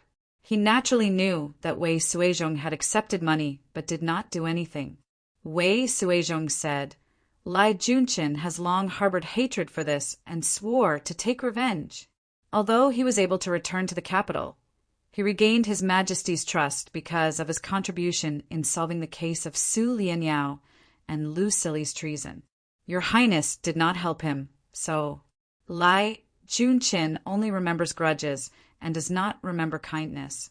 He is harsh and merciless, and has always been like this. Wu Qingxi thought for a moment and looked at Zhang Jiafu, who was standing to the side. Over the years, Zhang Jiafu had become his #1 advisor and had always been trustworthy. Jiafu, do you think this is possible? If Lai Junshin wants to accuse me, Princess Taiping, Crown Prince Dan, and Prince Luling of treason, he must be crazy. Zhang Jiafu said carefully, Your Highness, Lai Junshin has always been crazy. However, he will not do anything that does not benefit him. Zhang Jiafu turned to Wei Suizhong and asked in a low voice, Why did Lai Junshin not hesitate to make the entire court his enemy and accuse so many people? Why did he not accuse King Liang when he has accused so many people? What other secrets are there? Speak. Wei Suizhong trembled and stammered, Your Highness is wise. That Lai Junshin heard from some unknown source that the emperor has already decided on His Highness, King Liang, as the crown prince. That's why he's trying to figure out His Highness, King Liang, and wants to get rid of everyone who's trying to harm King Liang in one fell swoop, and use this to gain His Highness' favor. Hearing this, Wu Qingxi was shocked and his expression changed. The emperor has already decided that Wu Sanxi will be the crown prince. Is this true? Wei Suizhong smiled bitterly and said, How could this lowly official know such an important matter? This lowly official only knows that Lai Junshin came to this conclusion because Zhang Changzong and Zhang Yi are getting closer and closer to King Liang. As for what the actual basis for this conclusion is, this lowly official truly does not know. Wu Qingxi felt uneasy and immediately felt like he was sitting on pins and needles. Seeing this, Zhang Jiafu waved his hand at Wei Suizhong, saying, You can go back. If Lai Junshin has any other orders for you, you only need to be as careful as ever and report to Wang Ya at any time. Since you have decided to serve His Highness will definitely ensure your safety. Even if it is to ensure your future, it is only a matter of a few words. Wei Suizhong hurriedly acknowledged and kowtowed once more before quietly withdrawing. As soon as Wei Suizhong left, Wu Qingxi anxiously asked Zhang Jiafu, Jiafu, do you think that the emperor has already decided on the crown prince? Is it true or false? Zhang Jiafu said, The two Zhangs and King Liang have indeed been getting closer recently. However, to say that the emperor has already decided on King Liang as the crown prince, there is no credible evidence. Perhaps in the emperor's heart, he has already begun to lean towards King Liang, so the two Zhangs are on good terms first. It is impossible for Lai Junqin to know all the details, which is why he came to this conclusion. Wu Qingxi felt a surge of anger and violently coughed a few times before gasping for breath and saying, "Impossible, impossible!" If that is the case, Lai Junqin should have bribed Wu Sanxi. Once this matter succeeds, his future will be limitless. Wei Suizhong is his henchman, so why would he betray him? Zhang Jiefu said, "Even if the emperor has the intention to make Wu Sanxi the crown prince, he might not be willing to harden his heart and eliminate so many of his relatives in one fell swoop. Lai Junqin's move is a risky one. He has never reported so many of the emperor's close officials in one go, so it is normal for Wei Suizhong to have doubts. Moreover, Wei Suizhong might be wary of Lai Junqin now. Wei Wang was high up in the hierarchy, so he would not know about the Lai family's Bulsh *T. Zhang Jiefu recounted how Wei Suizhong barged into the residence, humiliated Madame Wang, and forced her to commit suicide. After Wu Qingxi heard this, he no longer had any doubts about Wei Suizhong's motive for joining him, but he was even more convinced that the emperor had already decided to make Wu Sanxi the crown prince. He said in panic, "If that is the case, the emperor's intention to make Wu Sanxi the crown prince is very credible. What should I do?" Zhang Jiefu said, "Your Highness, do not panic. This matter may not have been decided, but we can give it a try." Wu Qingxi asked, "How do we try?" Zhang Jiefu said, "Lai Junqin's intentions are not good for the emperor. No matter what, he must be eliminated. The emperor might as well use this matter to contact all the relatives of the emperor who have been reported by Lai Junqin and work together to impeach Lai Junqin. Once Lai Junqin is brought down, one of the threats will be removed. From this matter, we can also observe the emperor's intentions." Wu Qingxi seemed to have understood and said, "You mean," Zhang Jiefu said, "if the emperor protects Lai Junqin, it means that the news that the crown prince has been decided is true, and the emperor should prepare early. If the emperor is willing to kill Lai Junqin, it means that the emperor does not have the intention to make Prince Liang the crown prince. Even if he does, it is the emperor's intention, and his decision has not been made. The emperor will have to reconsider this decision when the emperor has contacted all the powers to oppose it." Wu Qingxi agreed deeply and said, "What you said makes sense. This matter should not be delayed. I will go see Princess Taiping immediately to discuss this matter." On one hand, Wu Qingxi was alarmed at the thought of Lai Junqin, who was known as a mad dog. On the other hand, he was anxious about whether the emperor has decided to make Wu Sanxi the crown prince. He immediately set out to see Princess Taiping. When Princess Taiping heard the news, she also turned pale with fright. She immediately discussed with him and decided to unite all the powers that could be united to destroy Lai Junqin. At the same time, they could use this to exert pressure on the emperor and force her to give up on any plans to make Wu Sanxi the crown prince. For his own safety, and even more so for the crown prince, Wu Qingxi worked together with the remnants of Li Tang's faction for the first time, under the cover of this elder brother. Although nothing could be seen in the short term, in the long term, as long as it was Li Tang's faction, regardless of whether it was Princess Taiping's faction, the ministers loyal to the crown prince, or the officials inclined to the Prince of Luling, they would all have a more relaxed environment for development. Li Tang's power had recovered a step further, like the flourishing weeds in the countryside in spring. "Eunuch Gao, this way, please." Gao Lisher nodded and continued to follow the attentive young attendant. The present Eastern Palace was a place even colder than the cold palace. Crown Prince Li Dan and his children were all trapped in this courtyard. Although no one blocked the palace gates, there was an invisible palace gate there. Other than grand celebrations, when the emperor needed her sons and grandsons to come out and make up the scene, they could only obediently guard this desolate palace. The palace maids and eunuchs who guarded this cold palace did not have any benefits to speak of. Over time, they became more and more disrespectful to the crown prince and the imperial grandchildren. As Gao Lisher walked, he saw weeds growing in the cracks between the bricks, but no one cleaned them. Although Gao Lisher had entered the palace late, he was the adopted son of eunuch Gao Yanfu. In addition, Yang Fan had introduced him to Shangguan Wanner and asked her to take care of him in the palace. The eunuchs in the palace were the most snobbish characters. They knew that this attendant was eunuch Gao's adopted son and that Shangguan Daiji favored him greatly, so they naturally did their best to please him. "Crown Prince, eunuch Gao is here to inspect the Eastern Palace." The eunuch in the Eastern Palace did not care at all for the Crown Prince and the imperial grandchildren. He didn't even report before barging in with an arrogant expression. Crown Prince Li Dan was eating lunch with his sons. The lunch was very simple, consisting of dried vegetables and salted vegetables. The family had been cooped up in the palace for a long time, so their expressions and actions were somewhat wooden. They did not react to the eunuch's rudeness. Preposterous! The Crown Prince and the imperial grandchildren did not speak, but Gao Lisher was enraged.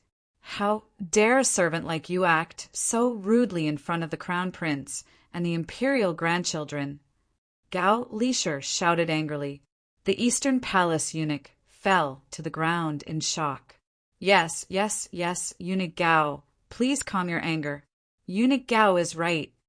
Gao Lisher looked at Li Dan and the other princes' tables and became even angrier. The Crown Prince and the imperial grandchildren's food was so simple and crude. It was obvious that the eunuchs had embezzled their supplies. Wu Zetian guarded against her son as if he were a thief. She did not want him to be tainted with power, but she would not go so far as to cut back on the supplies. Even in winter, the Crown Prince should have a supply of vegetables, let alone now that it was spring. Even the eunuchs and female officials with some status in the palace were eating chives, garlic sprouts, and other nourishing dishes, while the Crown Prince and the imperial grandchildren were still gnawing on salted vegetables. Gao Lisher himself had gone from rich to poor, and his family had declined. Thus, he hated snobbish people the most. Seeing them treat the Crown Prince so harshly, he naturally could not restrain his anger. The Eastern Palace eunuch did not know why this eunuch Gao was so furious and only knew how to plead guilty. Gao Lisher gave him a good scolding and yelled for him to leave. Only then did he straighten his clothes and go forward to pay his respects. This servant Gao Lisher greets the Crown Prince and the various princes. Li Longji was now a 13-year-old youth. He had been under house arrest in the Eastern Palace for so long, but his spirit had not been tempered in the slightest. When Gao Lisher angrily rebuked the Eastern Palace eunuch, his face was red with anger. Li Longji watched coldly from the side and saw that he was not pretending. He couldn't help but have a good impression of this little eunuch. Li Dan saw Gao Lisher kneel down to pay his respects and stood up in fear. He mumbled, "Eunuch, but does the Empress have a decree for me?" Gao Lisher saw that there was no one in the hall waiting on him to eat. After the eunuch leading the way had been dismissed by him, only the Crown Prince and the imperial grandchildren were left in the hall. He did not ask the Crown Prince to dismiss his attendants. Instead, he took out a secret letter from his sleeve, walked forward on his knees, and respectfully handed it to Li Dan. Li Dan and his sons were trapped in the Eastern Palace and depended on each other for survival. They had long since lost many of the strict rules of the imperial family. Furthermore, Li Dan usually had no one to discuss matters with. The only confidants he could truly trust were his sons. Thus, Li Longji and the others all crowded around Li Dan and read the secret letter together. When Li Dan, the prince, was born, Wu Zetian was already extremely powerful. Growing up at the side of this powerful mother, Li Dan and Li Xian were far inferior to their two older brothers. The two of them had the same cowardly personalities. During the days of house arrest in the Eastern Palace, Li Dan was like a bird startled by the twang of a bowstring. The slightest rustle of grass in the wind would cause his heart to palpitate. Now that he opened the secret letter, he saw that it was written by his sister, Taiping. As expected, the contents were about someone trying to harm him. Li Dan was so shocked that before he could finish reading, His knees weakened, and he sat down. On the other hand, Li Qingqi, Li Longji, and the other imperial grandchildren were so angry that their faces were red. Li Qingqi suppressed his anger and snatched the secret letter from his father's hands. He continued to read with his brothers,